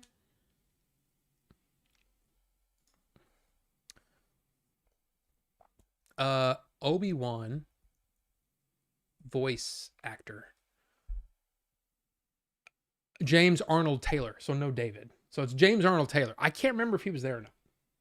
Anyway, doesn't matter. Buchos Cuchos ruled. Pat myself on the back for that one. I mean, not bad. Tim Allen said some great 90s movies. Jungle to Jungle, Toy Story, The Santa Claus. I was never a big Tim Allen fan. Just never, I mean, fine. Like, I didn't hate. Jungle to Jungle was a little too young for me. Santa Claus was also a little too young for me. But Sabine really should not be Force sensitive. I like her in Rebels, but seeing her become a Jedi was just awful. I know. I think we should take a break from Force users Jedi and focus on bounty hunters in the lawless galaxy. Andor was an incredible show. I agree. Here's the thing. I just don't want it to only be this. I feel like there's room for all of them. Have a good adventure story, maybe with the, you know, Force user or whatever. Tell a story in the underworld a little bit. That would be cool.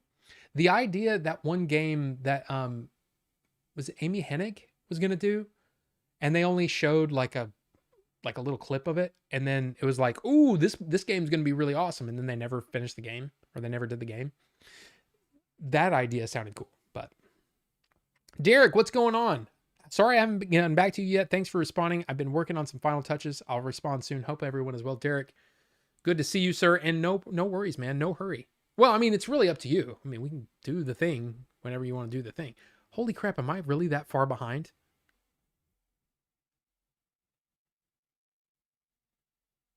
Where am I? Where'd all my stuff go? There we go.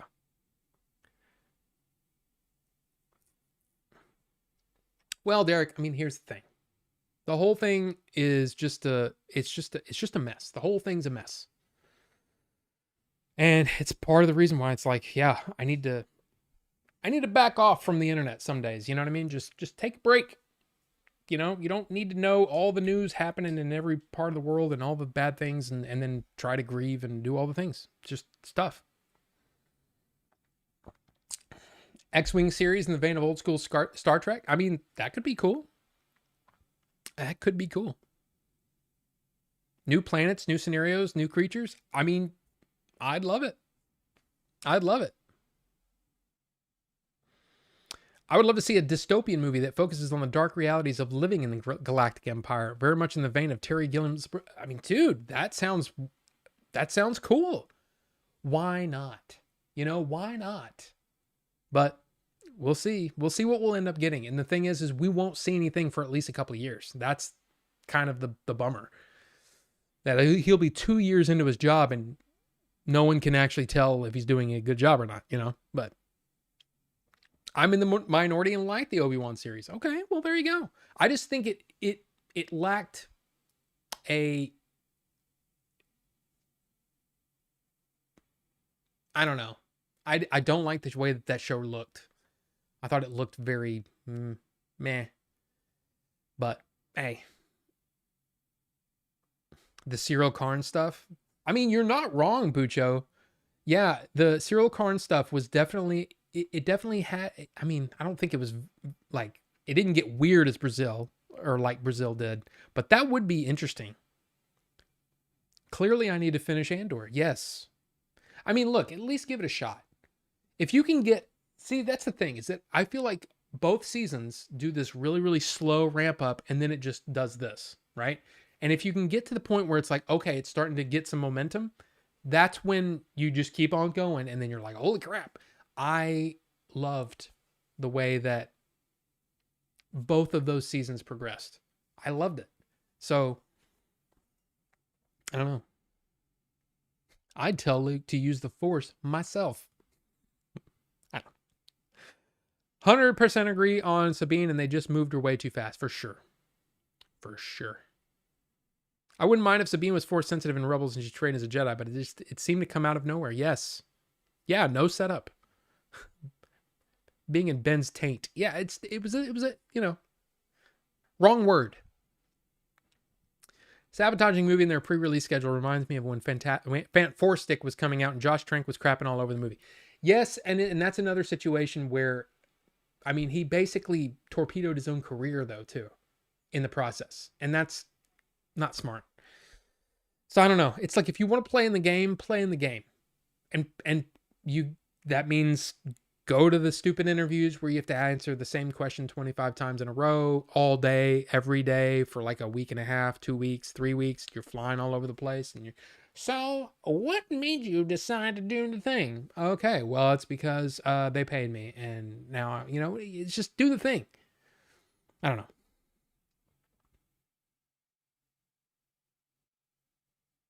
I wonder if he still thinks that way. You're talking... I changed my mind on The Last Jedi. Well, now I'm behind.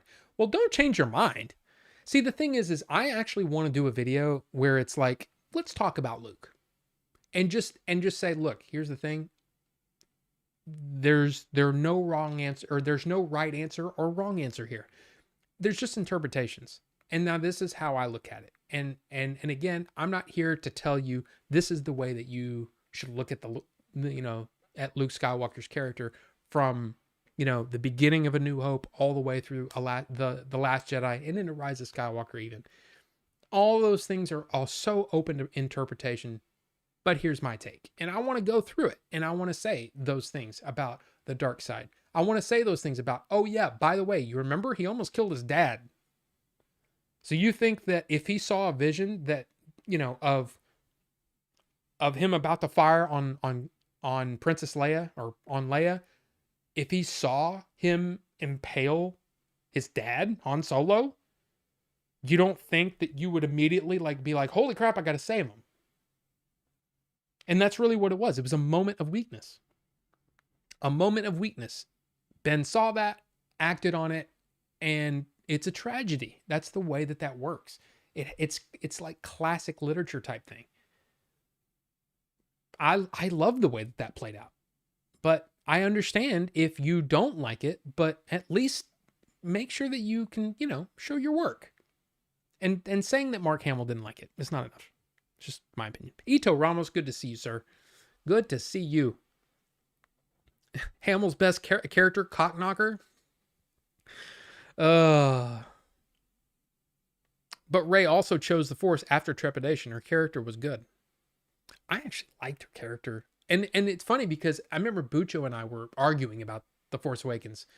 And he was like, she didn't really have to work to get that good.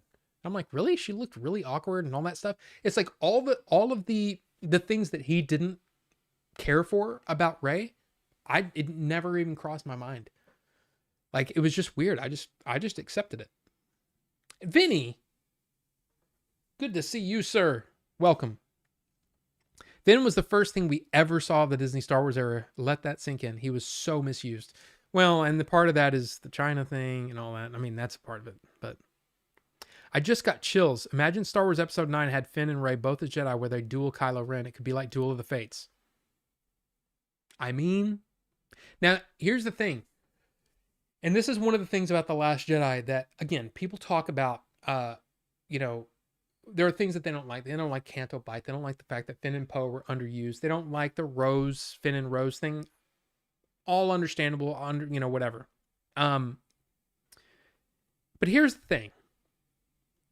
One of the things that I absolutely loved is you've got Kylo Ren, a petulant little child, looks up to Darth Vader, the baddest guy in the universe. I mean, maybe he wasn't really clear on that. He, ended up throwing the Emperor down the shaft, but he got to pull off what his idol never was able to do. His idol was never able to take out the Emperor. I mean, until the end, and he kind of caught him off guard. But for the most part, he never got to do that. He never got to be the one in charge. We can make things the way we want them to be. He never got to realize that from the dark side point of view. And yet, Kylo Ren takes out Snoke, and guess what? He's number one on the totem pole. He's the top of the totem pole, and he's crazy. And his anger gets the better of him, and he's a punk. Now, how interesting would it have been if he just is wrecking crap? The way that he says more when they're basically taking fire on Luke, I'm like, dude, this is amazing. Dude, episode 9 is going to be crazy because he's going to use the power of the First Order in crazy ways. He's going to go nuts. It's going to be awesome. And immediately, they cut the legs out from underneath them immediately by reintroducing the stupid Emperor. And here's the thing. I love the Emperor. I love Ian McDiarmid as the Emperor. But come on, man. You had the guy he idolized never was able to sit on the throne and be the guy and take charge. And he does it in episode 8. He pulls it off. What's he going to do with all that power? Give it up immediately. It just sucks. I hate that. Is David in there? Yeah, I just couldn't remember if it was, it's James Arnold Taylor. I don't know. Sorry. I'll forgive Filoni anything if he greenlights Book of Babu Frick. Oh my gosh, it's so... How do I get so far behind so fast? Fraggle Rock. Babu Frick, Fraggle Rock. I think everyone in Star Wars is capable of using the Force. It's just the Jedi have learned how to. Maybe I'm completely wrong. I'm more of a Star Trek guy myself. I mean, you could argue that part of the reason why Han was so good at piloting the Falcon was because he was tapping into the Force. I mean, I don't know about that quite like that, but I would rather have that than it's only the chosen. And that's the thing. The whole idea of the prequels introduced the idea that, guess what? Hey, the Skywalkers aren't the only ones with Force powers. There's a lot of people out there that have the Force. So why not let it be someone that the Force chooses to rise from nothing? And that's what I thought. Honestly, when I saw the title The Rise of Skywalker, I was going to be like, "Oh my god. They're going to make her, and it's going to be a thing like, I mean, this was a thread or somebody else's idea, but the idea was that they're going to say from then on, because she rises to fight the dark side, fight Kylo Ren and all that stuff, and be the victor, that they're going to start calling Force users Skywalkers. That's how she's going to become a Skywalker, is Skywalker. The Force Skywalker. They're going to start calling every Force user a Skywalker. That's what I thought they were going to do. And they didn't do that. But anyway. Babu Frick is the character I like. No squeeze. I mean, Babu Frick is cute as hell. I'm not going to lie. But don't they say the Force is in everything? Yes, they do. Absolutely. That game was the one that I don't remember if the Titanfall people were working on that. It was from the same people that I thought it was the Uncharted people. David Hayter did Metal Gear 2. I mean, yeah. Did Solid Snake, man. I'm no greater fan of Rise of Skywalker than Rob is, but I love Babu Frick. Book of Babu Frick. I thought he did SNL in that weird Barry show.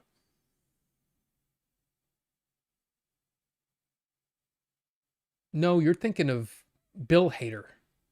Bill Hader, Hader, not David Hayter, Hayter. Anyway, I seriously thought the third movie they were going to be at Starkiller levels of power and toss TIE fighters and Star Destroyers at each other and go crazy, Yoda jumping everywhere fighting. See, that's one of the things that I don't like. That's one of the things that I don't like about the way that the Force was portrayed between the prequels and the Disney stuff, is this idea that, oh yeah, you can just get strong and do crazy stuff. No, it's not about how big something you can toss around. It's more about your ability to find that balance, the balance between the good side and the dark side in all of us.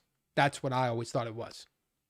Not a great Jedi, none of that crap, but just the balance. Because again, I feel like I'm a pretty good person. But you know what? I could do some pretty effed up stuff. I could mess up stuff. I could lie. I could cheat, steal. I could do all those things. I have the capability of doing all that. And knowing that you have that dark side in you, that's what balances. Is the balance of knowing that that's a part of you, but not choosing to act on it. And defeating the dark side within yourself is how you become strong in the Force. My opinion, but I don't think that you show your power and your connection to the Force by starting to do crazy stuff. But then in Rise of Skywalker, she's holding on to a ship and I'm like, oh my God. But then she blew it up and I'm like, oh, okay. I'm a little bit on board. Oh no. Okay. So they did the whole, she killed Chewie. Oh no, they didn't. No, it's just like that movie. It was like continuous blue balls, that movie. Anyway. Everyone is Force sensitive to some extent, but not everyone can use telekinesis. Some people can't just use the Force, but they can have a spiritual connection with it. Interesting. All the new stuff is very provoking and take over our thoughts for the day. Oh, absolutely, Derek. Absolutely. Darth Ewok? Ito Ramos. I mean, that's not bad. Not bad. I hope my book is a breath of fresh air for those to wrap their heads around. I mean, we'll talk about it, man. And hopefully we can, and again, I don't know what the best way to go about, and we can talk about that if we do a live stream or if we do like a video or whatever, but I would like to, at the very least, help you promote it and help get the word out. And, you know, maybe it's something that you can, it'll work out for you, you know, because like I said, I feel like, if somebody's going to take the time to create something, the biggest deal is that you can write the best book ever, but if no one knows about it, it doesn't exist. It's literally if a tree falls in the forest and no one's there to hear it. So in my opinion, if any of us create something and you want to come on here and talk about it with me, and help promote it, I would love to do that, because guess what? That's what we didn't have for Adventures. I thought we made a pretty good movie. Was it the best movie ever? No. Was it a pretty good movie though? Yeah. So I would love to help if I can.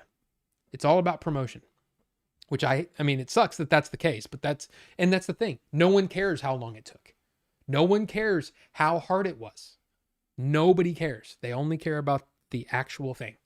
And that's part of the deal too, because I learned that the hard way doing YouTube, because there were videos that I spent a couple of weeks on. I put it out and nobody watched it. And then I come on here and for 5 minutes, I just talk. And then it gets, all these views. And I'm like, what the hell? The one that I spent the least amount of time on got the most views. And the one that I took, put up my heart and soul into, nobody cared. So it's just one of those things, man. You got to learn.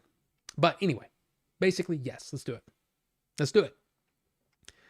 Star Wars D&D campaign transition period for the Empire was set on Corellia. My character's dad was the manager of one of the big shipyards. The Empire wanted it, but he was holding out as much as possible. Learned a lot about Corellian history, and it was so cool. I mean, that's awesome, man. That's awesome. I'm glad I changed my mind. It was a gradual process. I just let the discourse around TLJ when it came out poison me. I mean, that's true too, is that there was so many people just dogging on that movie. And I'm sitting there going, what is everybody talking about? This movie's like not, but I will be honest with you. Coming out of each movie, every Star Wars movie except Solo, I come out of it going, I don't know about that. I got to watch it again. I don't know what I think about it. I got to watch it again. Rise of Skywalker, I was pretty sure I hated, but I went and saw it again. And guess what? I was like, yep, I hate it. I really hate it. I think I saw it twice in the theater. I tried watching it when I got the big crazy Skywalker saga set or whatever, wherever it is. And I was like, yeah, this movie sucks. I can't do it. I can't do it. Do I think Smiley Jones is a cool character? Smiley Jones? Chartle Frenemy. Do I think Smiley Jones is a cool character? I don't know what that is, but thank you for the $2 super chat. And sorry that the overlays don't work, but when they updated it, they didn't release a Mac version, and I'm only on Mac. So I apologize. You can hear it, but you can't actually see it. I don't know. Did that actually come through? Did y'all hear it? Let me just...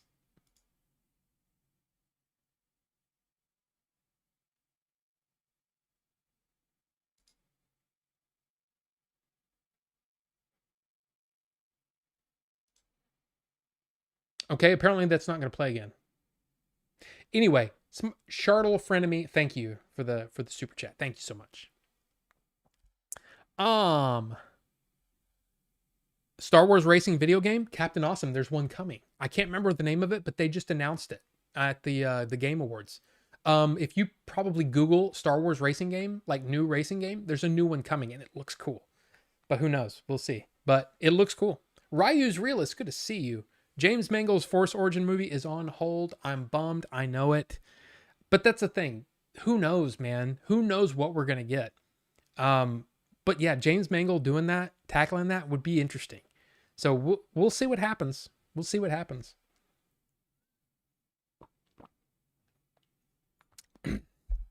You're talking about the racer game? Hell yeah, man. That was awesome. That was a really fun game. Really fun game. The Chuck E. Cheese cab. Yeah, that was really fun. Really fun. And not Gary. Welcome, sir. Good to see you. You rented Racer on 64. I never stopped playing for 2 days straight. Yeah, that's a fun game, man. Fun game. I never got to the last races. I don't think I've played it that much. Of course, at that point, I don't know if I even had a Nintendo 64 when that game came out. I'm not sure. Yes. Kylo Ren, fully commit to the dark side, show no redemption. He goes out all psychopathic against the galaxy. Yes. Yes. Absolutely. But I'm okay with him being redeemed. What I'm not okay with is the danger of having someone like Kylo Ren as the head of the First Order being completely destroyed, dismantled 5 minutes into the third movie. That sucks. I don't know. Kylo Ren should have gone all horror villain. Honestly, if The Last Jedi ended where Luke lived, you could have had Kylo Ren hunting down Luke Skywalker and Rey. That's the thing, though. I don't mind the way that Luke went out because he went out inspiring the entire galaxy. That was the whole point of the kids at the end, is that even on this planet, the slaves are sitting there talking and going, holy crap, this guy stood in front of, the First Order, and you know what I mean? Luke Skywalker, Jedi. I remember the second time I watched it, after I'd really kind of let the movie work, man, the second time I watched it, I was in tears. And I'm like, dude, I can't wait for episode 9. I am so excited for episode 9. But everybody hated Last Jedi. And I kept being like, why? Why? That was so cool. I mean, sure, Canto Bight kind of sucks. It sucks that Finn and Poe really didn't get to do much. And, a lot of people hated, Admiral Holdo and all that stuff, even though I thought that was actually pretty awesome. The idea that there might be a spy on the ship, that there might be. And so, yeah, I can't trust you because I don't know if you're the spy. So I'm not going to tell everyone the plan right now. Are you insane? Why would I do that? There might be a spy on the ship. All it would have taken is one line to fix that. But that's how I looked at it. Like immediately, I thought, oh, of course, she's not going to just tell the plan to everybody. There could be a spy on board. And that's how they're tracking us. Not some, mumbo jumbo about a thing on a ship. See that there's so many things in that movie that were good ideas that just didn't quite come together. But anyway. Mismanage and misuse the power of the Empire and aggressive manic nature. Yes. And see him screw things up. And then the other people see, and that was also why I liked the idea of what's his face? Donald Gleason? Is that his name? I can't even remember his character's name.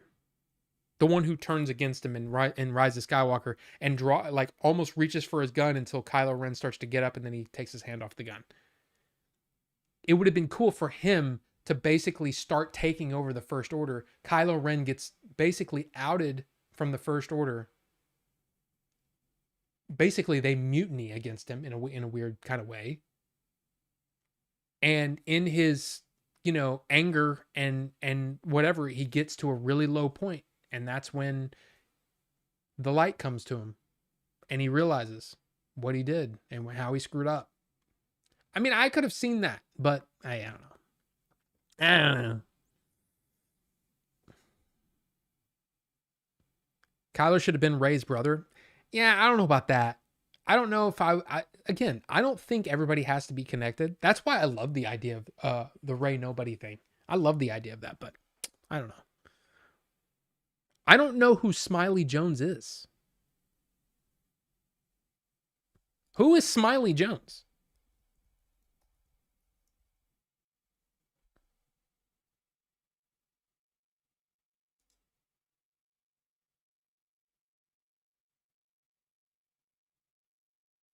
I have no idea what Smiley Jones is.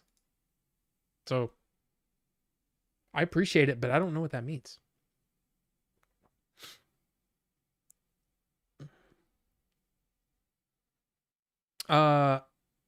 Unleashes chaos across the galaxy. Yeah, absolutely.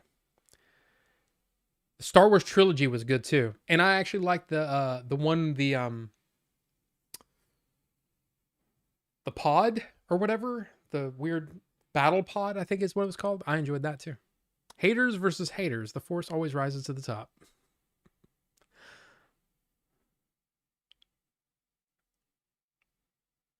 Otacon.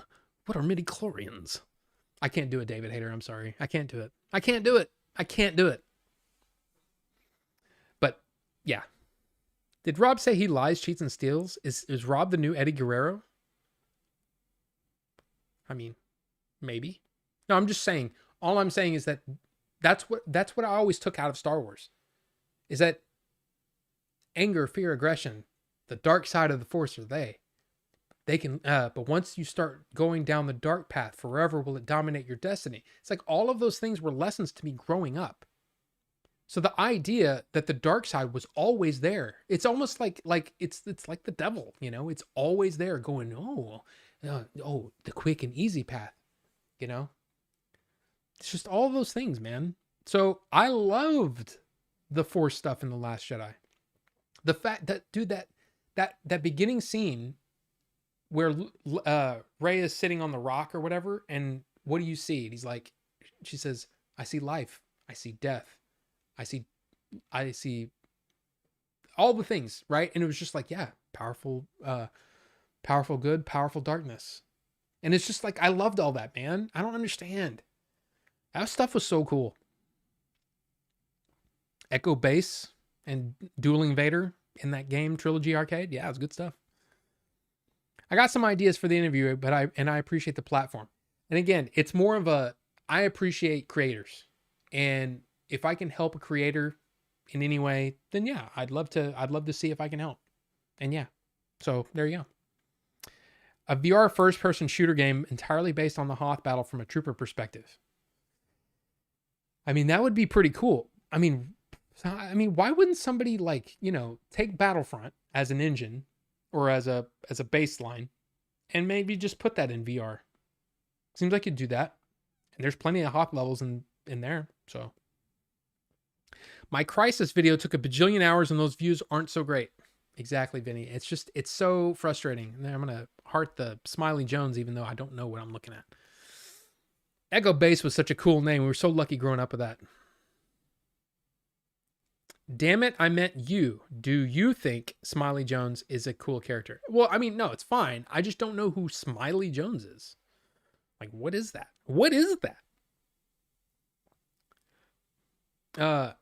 Heard it come over the external speaker in the background. That's it. Okay, so... But see, that's the thing is, I don't know where that comes from. Control center. Why control center? Wouldn't it be...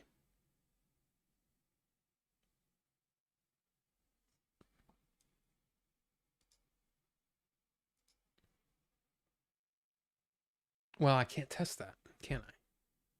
Can I test this? Let me see if this will work again.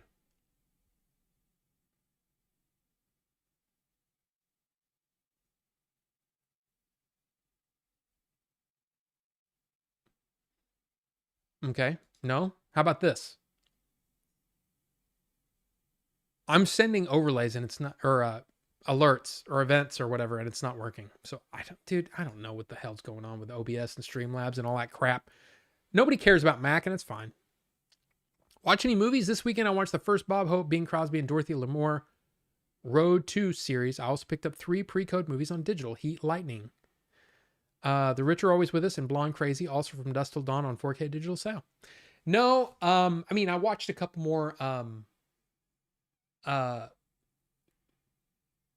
Wes Anderson films, a few that I'd never seen before, or a couple that I'd never seen before. But yeah, I don't know if you were here earlier. I was saying that this weekend was weird, and I was trying to disconnect from everything and kind of, read and then maybe watch a little bit of the stuff and then try to get out and do things. So I don't know, man. I just haven't watched a whole lot of movies. I want to get through. Here's the thing. Once I get through the Wes Anderson collection, which I have 3 movies left, I think. I still have a couple of the Warner Archive multi-sets. I have... Is that Arcane Season 2? I kind of want to go through that again and watch it again and see if it works better for me now. Now that I kind of know the whole story and I can just enjoy it. I don't know. But then I have Star Trek The Next Generation. That's going to take a while. So I might not be watching a whole lot of movies here coming up. So just a warning. A cool concept for a new Star Wars game. You play from the perspective of a droid. You get bought by a customer and just do your job, but each customer is random. Dude, seriously. You, name the game. Name any game.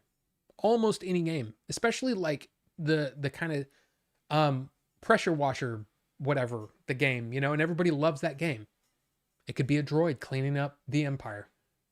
Or the Death Star. Or the... Tatooine, or, you know what I'm saying? You can do anything you want with the Star Wars license. Anything, any kind of game. You want a puzzle game? Make them little Star Wars icons, and you can make Tetris out of it. You can make the little the ones where you match the 3 things in a row or whatever. You can do so many things with the Star Wars license, and they're not doing any of it. You could do a freaking Hades type game where you've got to make it out of the depths of the Empire or of the Death Star, right? You start in the whatever in each level you got to get up to, and the stronger you get or whatever. It's a roguelite, right? You could do that. You could do a Souls-like game. You could do so many different things, and it's basically, I mean, shit. You could do one where you're like Demon Souls, like a Souls type game, and the fact is you're either training back in the like episode 1, episode 2 time period before the clones took over, right? And you're a young Jedi trying to figure it out. And every time you go through the thing, you have to figure out a better way to do this, and you learn new things or whatever. You know what I mean? You could do it just like that. You could do it just like that and make it just like a Souls-like, or Souls-like or a roguelite. You could do a Grand Theft Auto type game, but it's all bounty hunters and it's all the criminal underworld. I mean, seriously, you can do anything you want. The best ideas probably are the ones that aren't based on an existing very, very popular game. But shit, you could do Arc Raiders. Arc Raiders almost writes itself. All you'd have to do is tweak a couple of things and you could put that in Star Wars. Holy crap. And everybody, all the storyline is that all the characters, all the raiders are all people just trying to get off the planet. They're trying to raise enough money so they can buy transport build a transport and to get off the planet. I mean, think about it. Every single game that's super freaking crazy popular, you could throw a Star Wars skin on it and it could be a popular thing if done well. But they don't do that. I don't know. That's just my opinion. But think about that. I mean, those are just off the top of my head. Of course, you got racing games. We have one coming. But anyway, Captain Awesome, No One's Zone, yes. Yes. You could get bought by Jabba the Hutt. You get bought by Grid. I mean, there's so many ways you could do that. Sean420, good to see you. Happy Tuesday. That's my PlayStation. Whose? Is it yours or mine? He's a relative of Guy Smiley. Oh.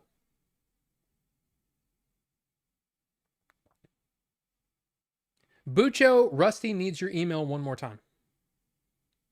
And Rusty, you should just join the Discord and hang out with us sometimes in the Discord, Rusty. Come on in.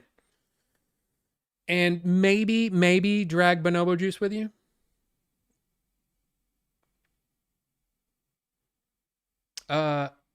Battlefront 3 would be great. Just got home.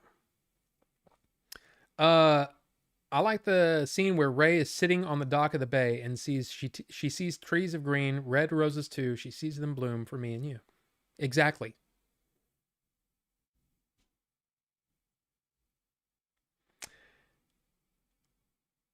I want Battlefront 3 where you can hop into a TIE fighter or X-Wing and on the ground and go into space. I mean, why not?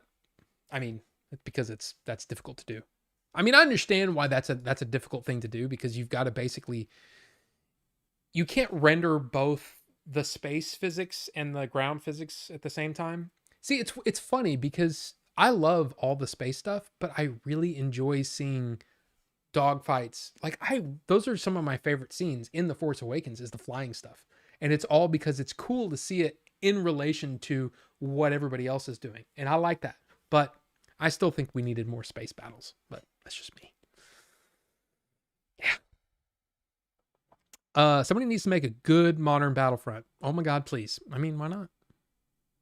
Sounds like I need to get out of my writer's block uninspired era and work on my album so I can guest on the Order 42 show. Imagine. Why not? Why not? I loved how when they got to number 2 that you could play as all the different hero characters. Absolutely. We're not an hour behind. We're not an hour behind. I mean, we're still behind, but I thought you were watching all through MASH or Miami Vice first. KP Cinti, I already watched all. I didn't watch all of Miami Vice. I got through the first season and then was like, in the second season, man, things went downhill quick. Like things were getting really bad. So what I ended up doing is I took a couple of different sources and picked out what people said were the best episodes and skipped over all the bullshit. So I only got through, I don't know, maybe just a handful of episodes from each season. It still took quite a while, but that's how I got through it, because I just was not going to waste my time on some of these really, really bad episodes. I mean, there's an episode where there's a UFO and it's just like, no, not doing that. So good to play Battlefront 1 and 2, Lego Star Wars prequel trilogy, and original trilogy games. Include more Clone Wars characters? Absolutely. Star Wars has a dance game. Anything is possible. Exactly. Shadows of the Empire. Except Sidious has red lightsabers. Star Wars meets Viscera cleanup detail. I mean, why not? Why not? Oh, and I remember the dance game for sure. I'm Han Solo. I'm Han Solo. Yeah, hell yeah. My favorite Star Wars games were definitely the Dark Force Jedi Knight ones. See, I didn't care for those that much. But again, I'm a story guy. And those stories were kind of weak, at least in my opinion. That's just it's my opinion. Old Republic is canon again. Well, let's see how long it takes for that to come out. But you're right, Rufus. They did announce that. The Fallen Order Survivor games. Oh, those were really, really cool. And you're right, Rusty. They did have that little element in it, but those are mostly just adventure games like Uncharted, which is great. I really, really love those games. It's actually kind of poetic, ironic, I guess, that the last game that Billy was playing was Jedi Survivor. He hadn't gotten all the way through it yet. So interesting though. Soul Calibur 4 proved that a good Star Wars fighting game would kick ass. I mean, why not? I mean, again, why not? Why not? Didn't you say anything Star Wars now is not canon? So like anything can happen. Just say it's far away in a different time so no one is confused. Well, all we were saying, the question was how they sort of decanonized a lot of things. The truth was, George Lucas always looked at Star Wars this is how he looked at it. You guys can go write whatever you want within reason, but you have to run the story idea by us. Because if we're planning on doing something in the same time period or in the same area, like for example, if this is just an example, but if George Lucas had an idea for a Han Solo movie, and then some rando over here says, I want to write a Star Wars book, and they're like, okay, and he's, well, what's the pitch? Well, Han Solo goes off and does this, and you can't touch Han Solo right now because George Lucas is about to make a movie, and we don't want your book canceling out his movie, right? So basically, at the time when Lucas said, okay, I'm not doing 7, 8, 9, I might do 1, 2, and 3, but I'm not doing 7, 8, 9. That's why he allowed Heir to the Timothy Zahn to write the Heir to the Empire series. But those were never canon in his mind. Now, every now and then he would take bits and pieces of lore created in those books to basically strengthen his own stories. For example, the idea of Coruscant being the center of the galaxy and the basically the home base of the Empire, right? That was created for the Heir to the Empire series. Thrawn as a character was created for the Heir to the Empire series. Those are in canon projects, but they're not, those stories themselves are not canon. So basically, it was a way for them to pick and choose what they wanted out of those stories, but not have to pay for the authors. And that's something that's crappy, and it's something that every studio on the planet that is a major studio, they will do that if they can. Anybody that has any claim to anything, they will try to screw you out of it, period. That's the way they work. It's just the way they work. It's the way they work. So there you go. Leon, welcome. Good to see you. Man, it's late, isn't it? But you could do technically anything you want inside Star Wars as long as it doesn't. I mean, you definitely have to get okay from Lucasfilm now.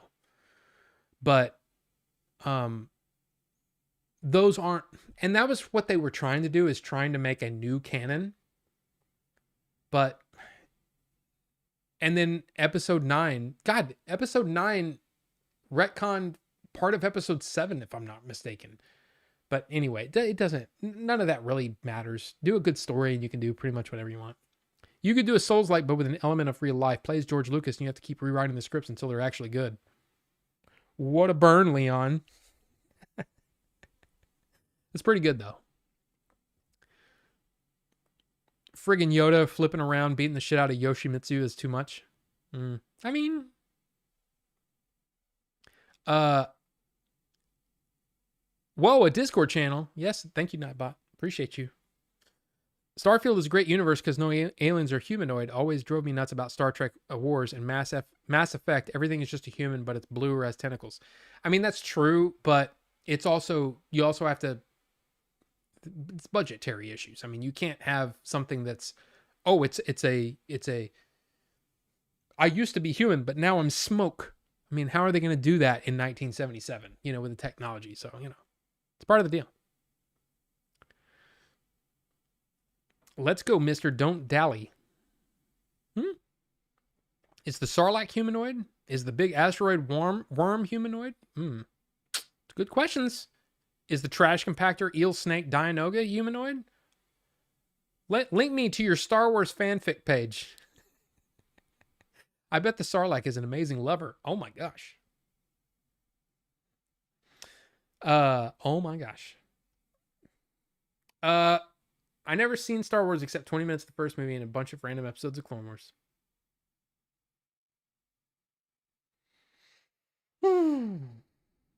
I should post that lore from the campaign somewhere. It was so cool. Hey, join the Discord, man. Jabba doesn't even have legs. I mean, that's true. It's true. Also, I got a jet. Love you guys, and I'll be around. Rusty. Good to see you, sir. Good to see you. And sorry it's, 9:30 and I really have, we talked about the Star Wars stuff plenty. I'm about to solder 44 pins on 2 headers on this ASP32 dev board, and I'm effing stressed about it. You're going to push me over the edge, Bucho. Star Wars NBA Jam. You could make a new basketball game with a Star Wars skin. Why not? A new chess? Yes.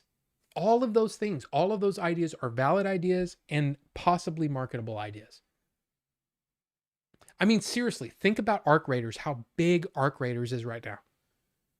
But do Arc Raiders, but make it where you're on a planet and you've got to fight droids, you've got to fight other people, other races of different aliens on the planet. And your whole thing is you got to go in and do a raid and try to find all this equipment, so you can build your ship and get off the planet. That's the goal. Why not? You could do a battle royale in a Star Wars setting. I mean, just retool Battlefront into a freaking battle royale. It's Palpatine time. It truly was one of the moments of all time. You're right, Starlight, sorry. And have I seen you here before? And maybe it's just because it was titled about Star Wars, but hey man, welcome. I'm really glad that you seem to fit in pretty well with us here. So good stuff. I just won a couple of rank game with Yoshimitsu. Well, there you go. You know who could make a great smoke alien? SFX Leon.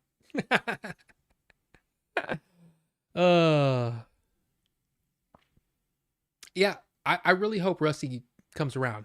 Rusty was a good dude. Rusty was a fun guy and not like a mushroom. I know, that's a terrible joke. Star Wars could be a Mario Zelda franchise. I mean, no, but you could definitely do a platformer in a Star Wars with a Star Wars skin.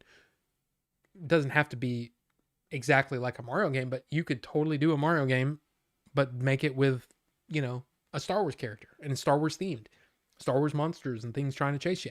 You could definitely do a Zelda type game, an adventure game based on, dude, you could do anything. You can already do it. Fortnite already did Star Wars Battle Royale. That is not the same. That is not the same. I'm talking about a complete Star Wars, Star Wars focused. Not, oh, look at there. Luke Skywalker or Darth Vader is fighting John Wick. That's not what I'm talking about. Totally making a Game Boy Color, NES, and okay, yeah, emulator that will use Nunchuck Breakout so I can use the classic controllers with it. All right, then.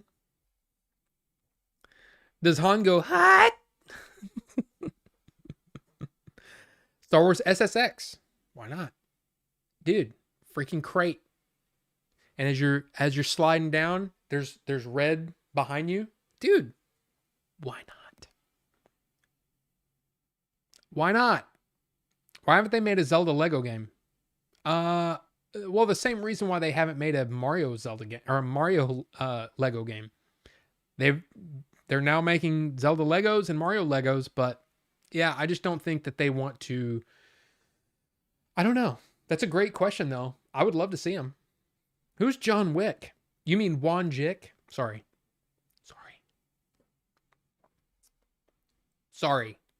Now, I've caught up, finally, 2.5 hours into the stream. And now I have to, I need to put my pee somewhere. Because, yeah, so I'm going to go put my pee in there.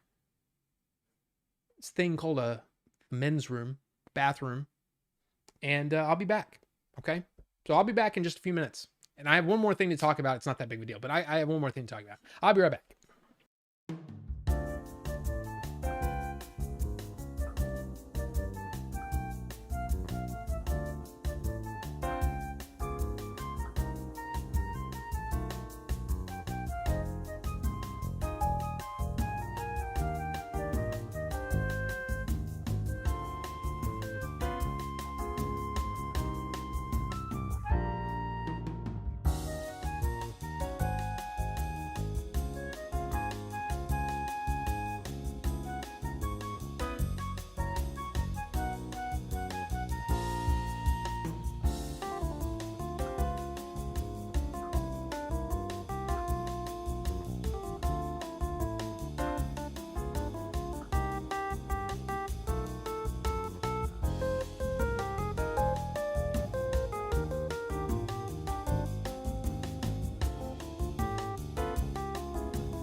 I'm back.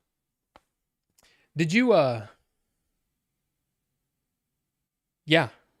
Do you ever say anything like weird when you're like going to, like, do you ever say anything like that? Like, this is the thing is, I don't remember where it started, but I basically started saying, I need to find a place to put my pee. And then I started singing it.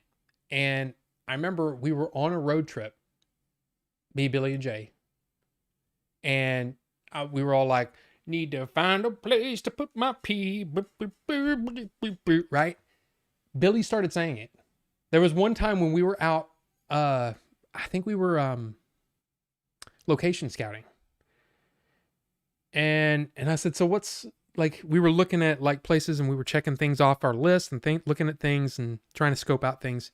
And he goes, well, I got to find a place to put my pee and then we can go. And I just went. And he goes, yeah, it's rubbed off onto me. So I'm one of those people that says weird things and then people seem to start saying them. It's just a thing. So if you find yourself going, I need to find a place to put my pee, It's me. It's my fault. So there you go. Put it in the toilet. In the toy. The toy. I'm going to put my pee in there. Star Wars Christmas special movie. I mean, that's the thing. They did a Lego Star Wars Christmas special. And it was actually, from what I hear, it was pretty good. I didn't watch it, but I heard it was pretty good.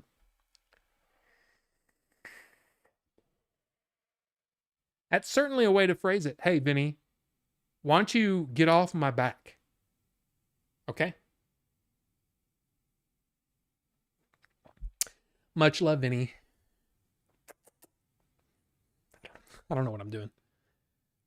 Damn, Rob not having a dedicated men's room. I know. Oh, Rob having it. Oh, well, yeah. I got what you're saying. Star Wars Holiday Special Game when the Wookiees celebrate Life Day. Oh, holy crap. I don't want that.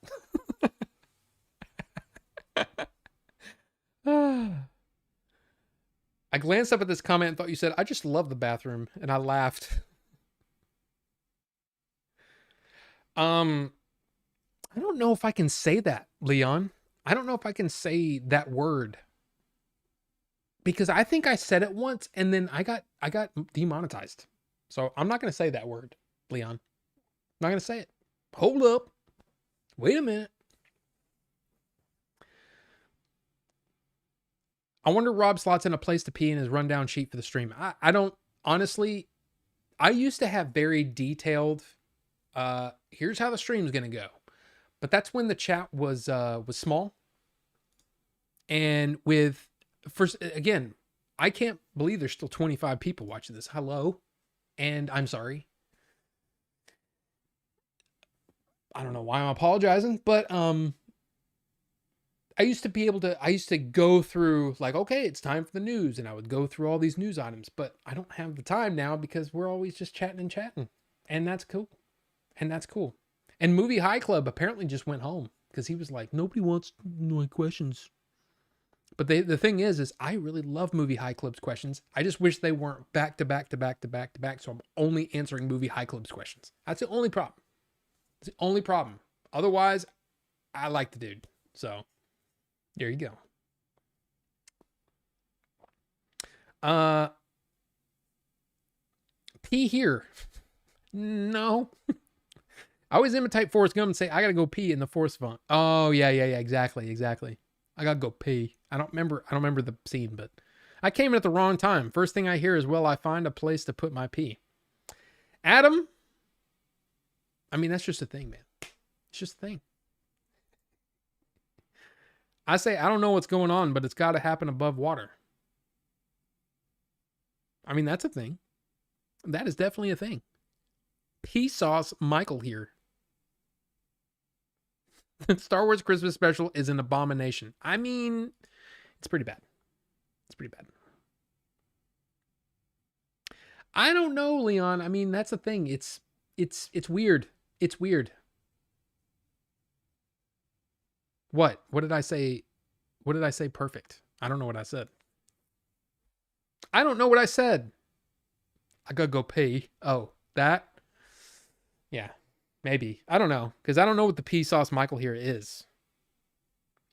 Perhaps the Star Wars Christmas special could have been that one lady that was like, stir, whip, whip, whip, stir. Then you can have a karaoke machine with that Cantina song. Say goodbye, friend. I'm just going to be honest. There, you said a lot of words. I don't know what you're talking about.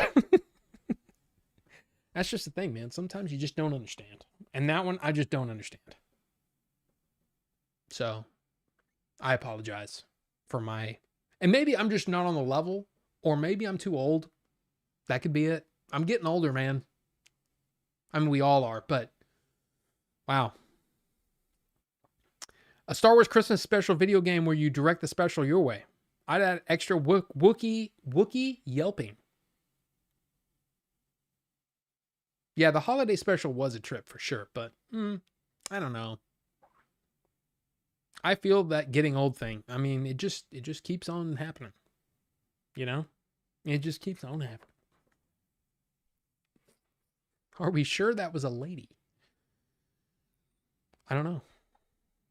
It's that intro to the Vsauce Science YouTube channel thing. It's one of those multi-million sub channels, and he says, yeah, he says that thing. I get mad every time. Oh, I've never even heard of it.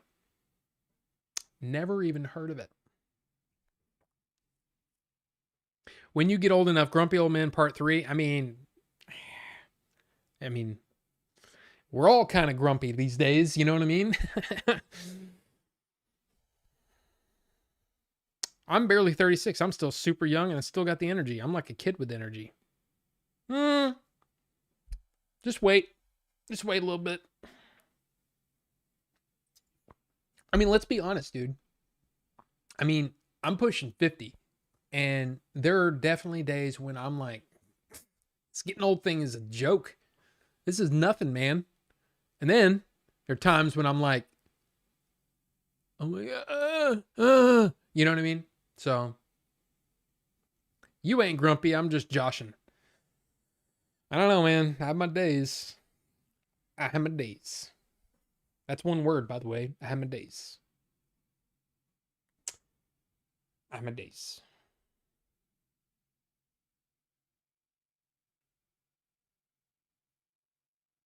I have my days. I'm 43 and I thought I'd be Jackie Chan right now. I'm more like Sloth Sauce Channel. You know, look, I understand bonobo juice. Scat, if I may.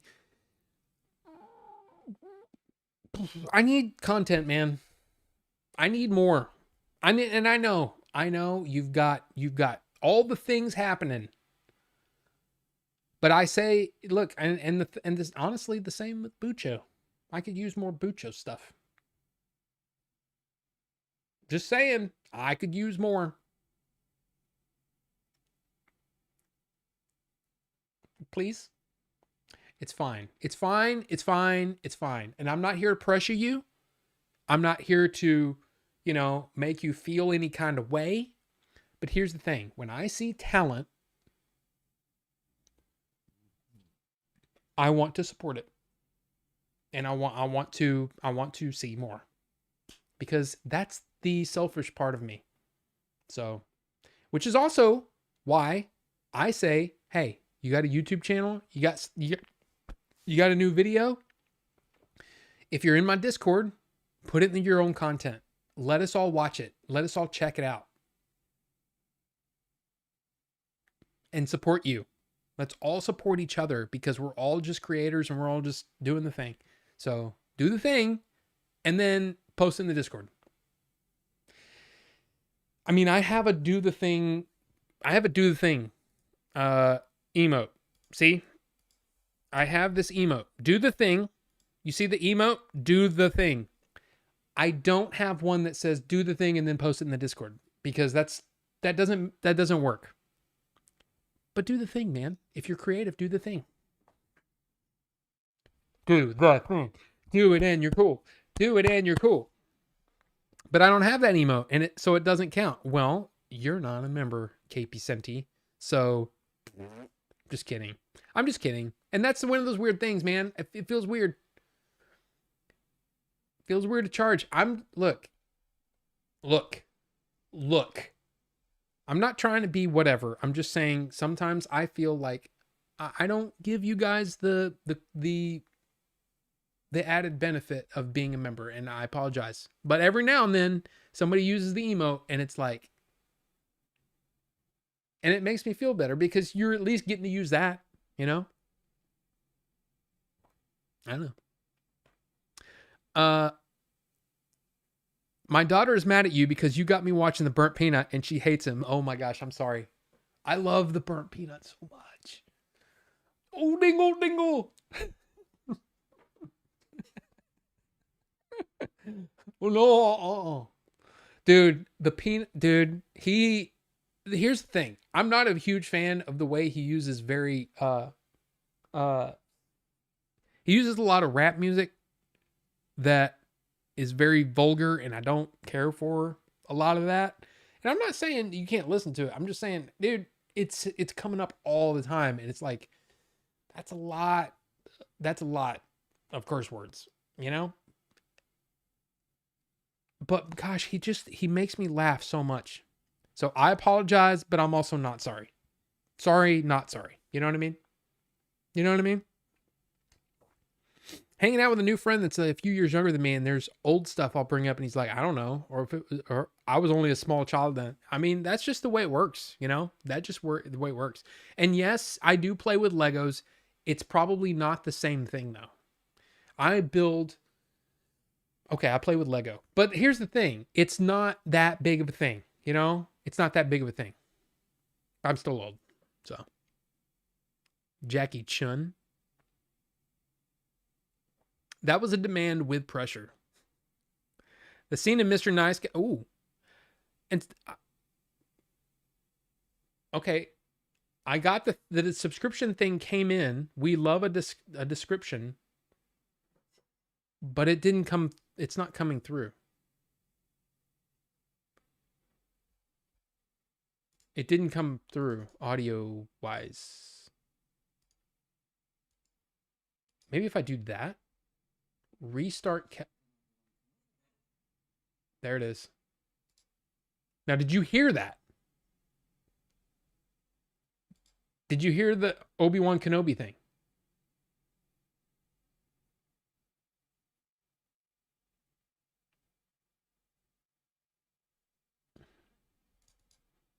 Dude, I don't know what it is with the audio thing. I don't get it. It's just not working right.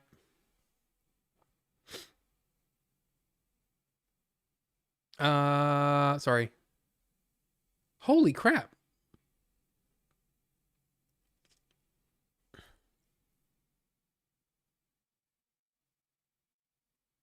The only medicine is cowbell. Yeah, do the thing and do it quickly and with music. What about Vincenzo? See, that's who he is content. Of course, Vinny. If you're saying, can I post Vinny stuff? And then you can post, dude, Vinny. You have an open invitation. Anyone does. If you have a YouTube channel and you're doing videos, Filbert posts over there, feel free. Feel free to use your own content and at least let us see it. Some of us may watch it and some of us may not. But you know what? At least post it there. And if, you know, hopefully we can all support each other. Because that's I think that's part of the deal. And especially like I'm a small YouTube guy. I don't have a ton of subscribers. And I do this because I enjoy hanging out with you guys, you know? So why not support each other?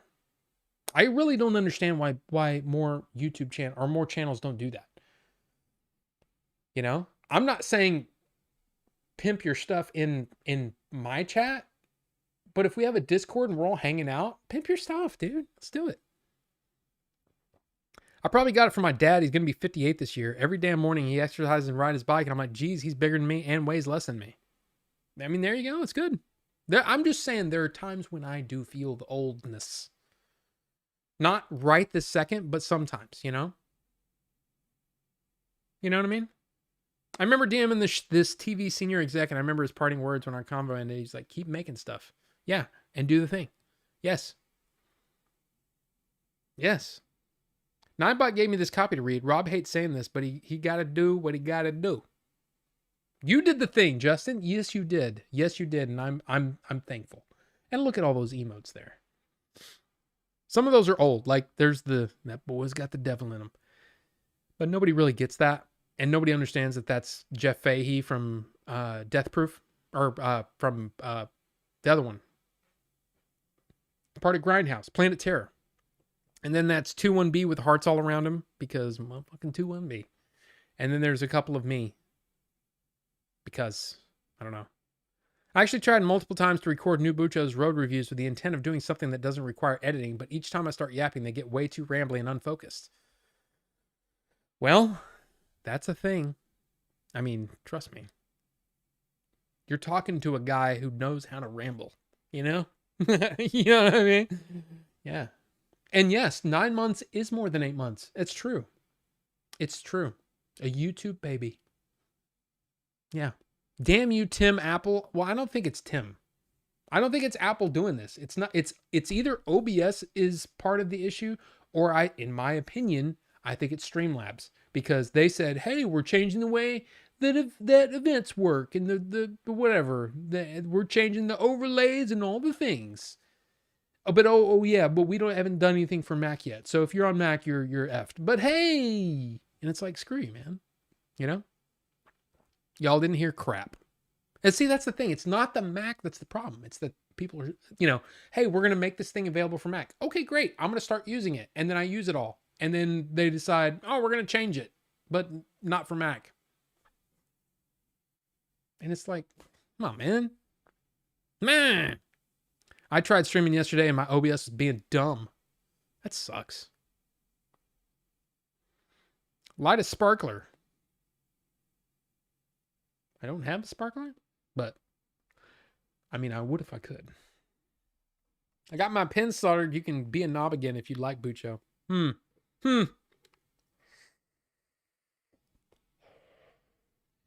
I think it's okay to dude, you post again. It's not like there's a limit on posts on Discord. Post whatever you guys want. 4,850 subscribers is a lot to me. LOL.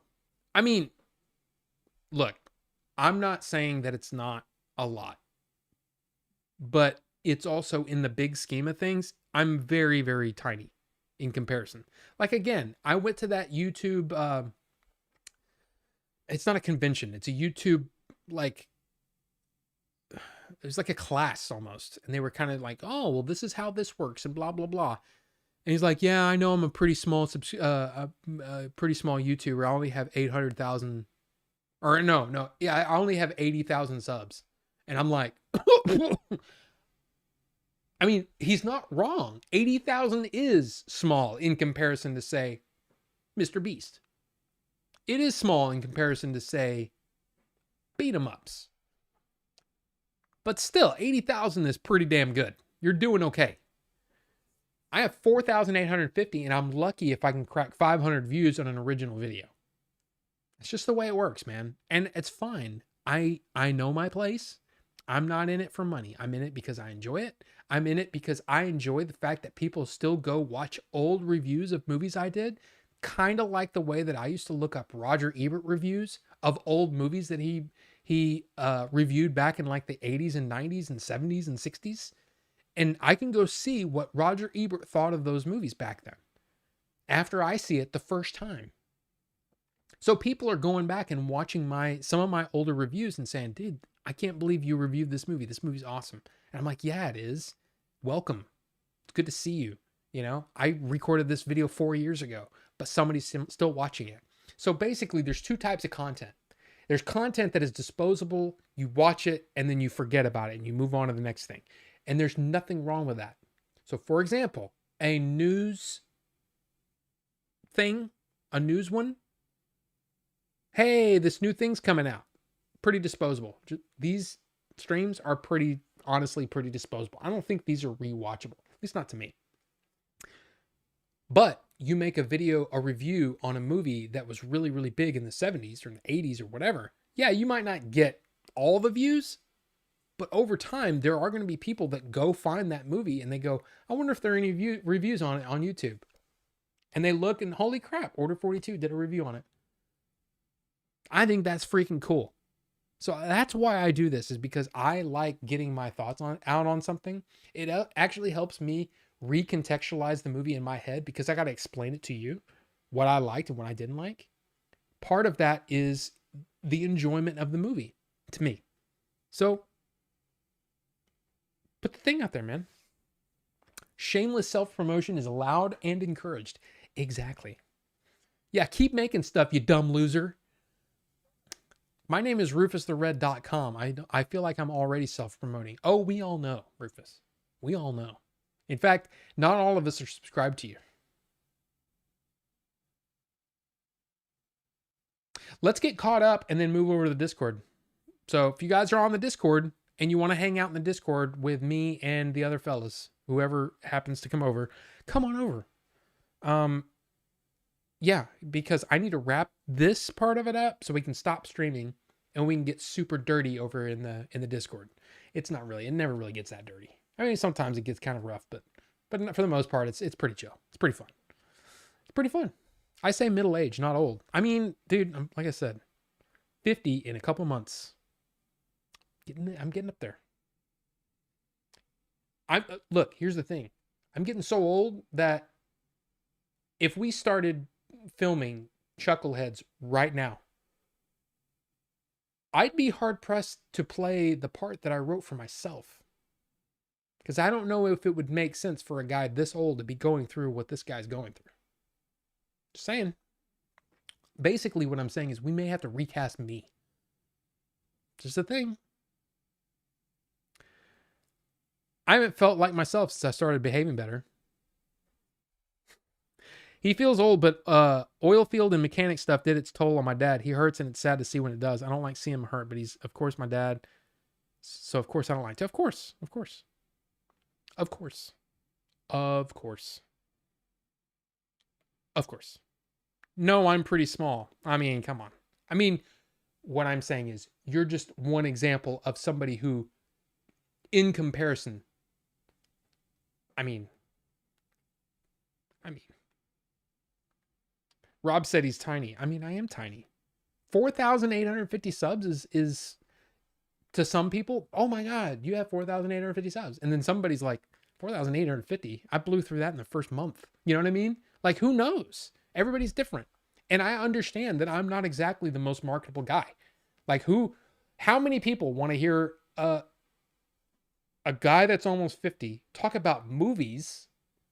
Like, movies are like, nobody, like, kids won't watch movies these days. They're all like, I want to see what the new TikTok thing is. 6, 7. What does this guy have to offer them? I don't know. Let's get caught up and get out of here. Okay. He feels old. Okay. Yeah, I already said that. Feels.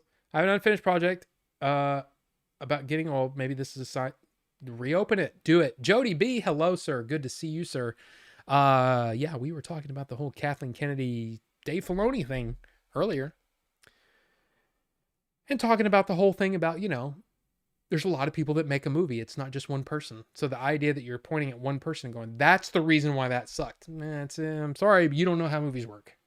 If you think one person made the decision that screwed up the whole movie. No. It's partially the writer. It's partially the director. It's partially the producer. It's partially the studio. There's so many people. So anyway, maybe migrate to regular OBS version and just use the browser source. There could be. I'm using the browser source. That's what it is. They said, we're turning that off on Mac. We've turned it off on Windows completely. Now, if you're on Windows, you can use this. Oh, look, this thing works, but it doesn't work on Mac. I just finished 20 plus new videos on an unlisted playlist for people who scoop up a physical copy of my new album. I should do more YouTube, but it's hard to find an audience. Absolutely. It's all about promotion. That's what I was talking about earlier. You can make the best thing in the world, but if nobody knows about it, it doesn't matter.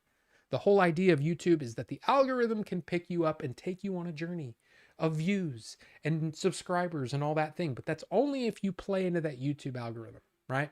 But it's also doesn't matter how long you work on a video. It doesn't matter how long you work on a song, on a book, on a script, on a movie, whatever. It doesn't matter what it is. It doesn't matter how hard it is. They're not going to judge you based on how hard it was for you to do it. Well, this should be doing better because I spent a lot of time on it. No one cares about the work. They only care about the end. Here's the product. What do you think? That's just the way it works. And it sucks, but that is the way it works. I bet you're in the top 10% of channels when it comes to size. No, there's no way. There's so many people that have those YouTube play buttons. I don't know. Not me. And welcome Wood, but no, you're doing okay. I don't get the hype with that Roger guy, and I don't get the explanations people tell me. Who the hell is Roger?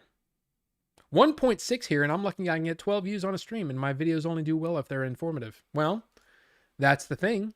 You can either have fun and do what you want, or you can be informative and do what you don't want. The thing is, though, there is a point where you have to figure out what you want to do. Do I want a lot of views? Do I want to, I mean, my most viewed video to this day is an Indian movie review. I could do Indian movie reviews and rack up the views. But I can't do it. I can't do it. I don't want to watch Indian movies that much.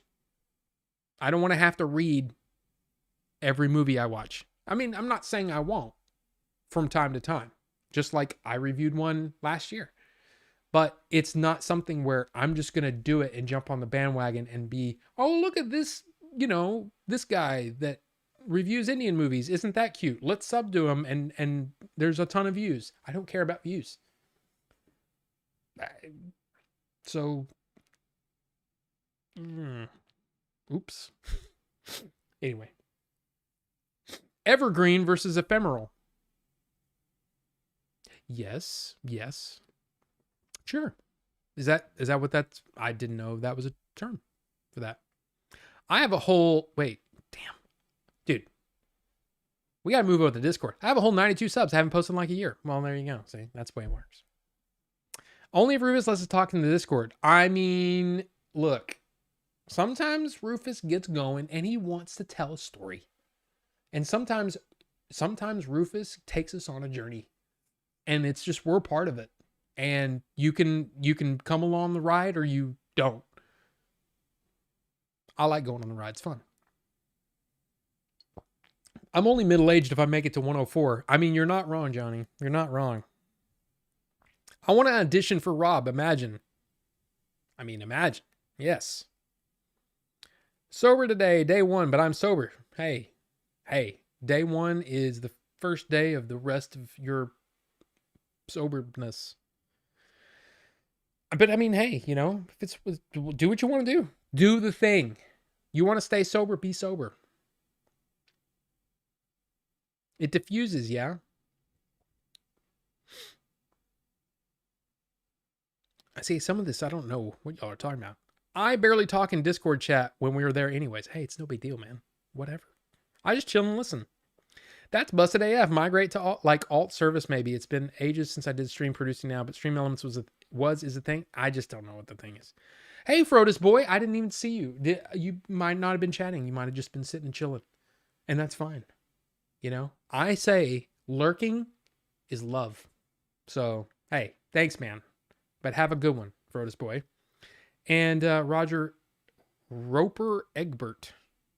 I like your stories, Rufus. See? I like his game toy thingy he made. I mean, I could say a lot of words right now, but I'm not gonna. So, you are the 3,637th biggest YouTuber, along with around 9,000. Now, you are the 3,300. I can't even say words. I'm the 3,637th biggest YouTuber, along with around 9,000 other YouTubers at your level, Rob. That's totally higher than top 10%. I don't think so. I can't believe that I'm in the top 10% of YouTube.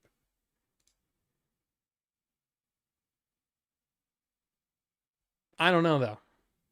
Oh, I never did that. Oh, basically, hey, Dune 3 has Dune 3 and the Avengers Doomsday coming out the same day, right? Doomsday, December 18th. Guess what? Dune 3 has all the IMAX screens for 3 weeks.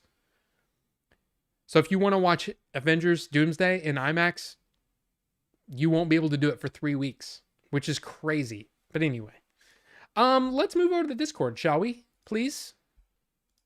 And look at there, Rufus. Is that Rufus in there or is that Stoufaux? Oh, it's Stoufaux. Well, I'm in there now and I'm turning on my camera. I'm turning off the other thing and then we're going to move over and have fun and hang out. So, hey, you want to go? Go. Boy there, guy. See, I don't even know if that came through. Did that come through? What is SB? That's funny. Yo! Film right? Yeah. Yo. There's no way. That's actually kind of crazy. I've never looked at anything like this. I'm a C-. So That's better than a D. I mean, I mean, anyway, hey, you guys, thanks for being here. Thanks for hanging out. Is it's always fun. It's always fun, and thank you for being so cool, and you know, being good peeps. You know, good peeps. So, y'all have a fun week. And you know what? Hey, screw it. Let's do it like Peanut, shall we? A good night. A good night. A good night. A good night. Good night. Good night. Good night.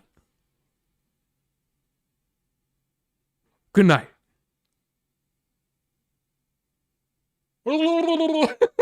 Anyway, see y'all later. See y'all in the next stream. Bye.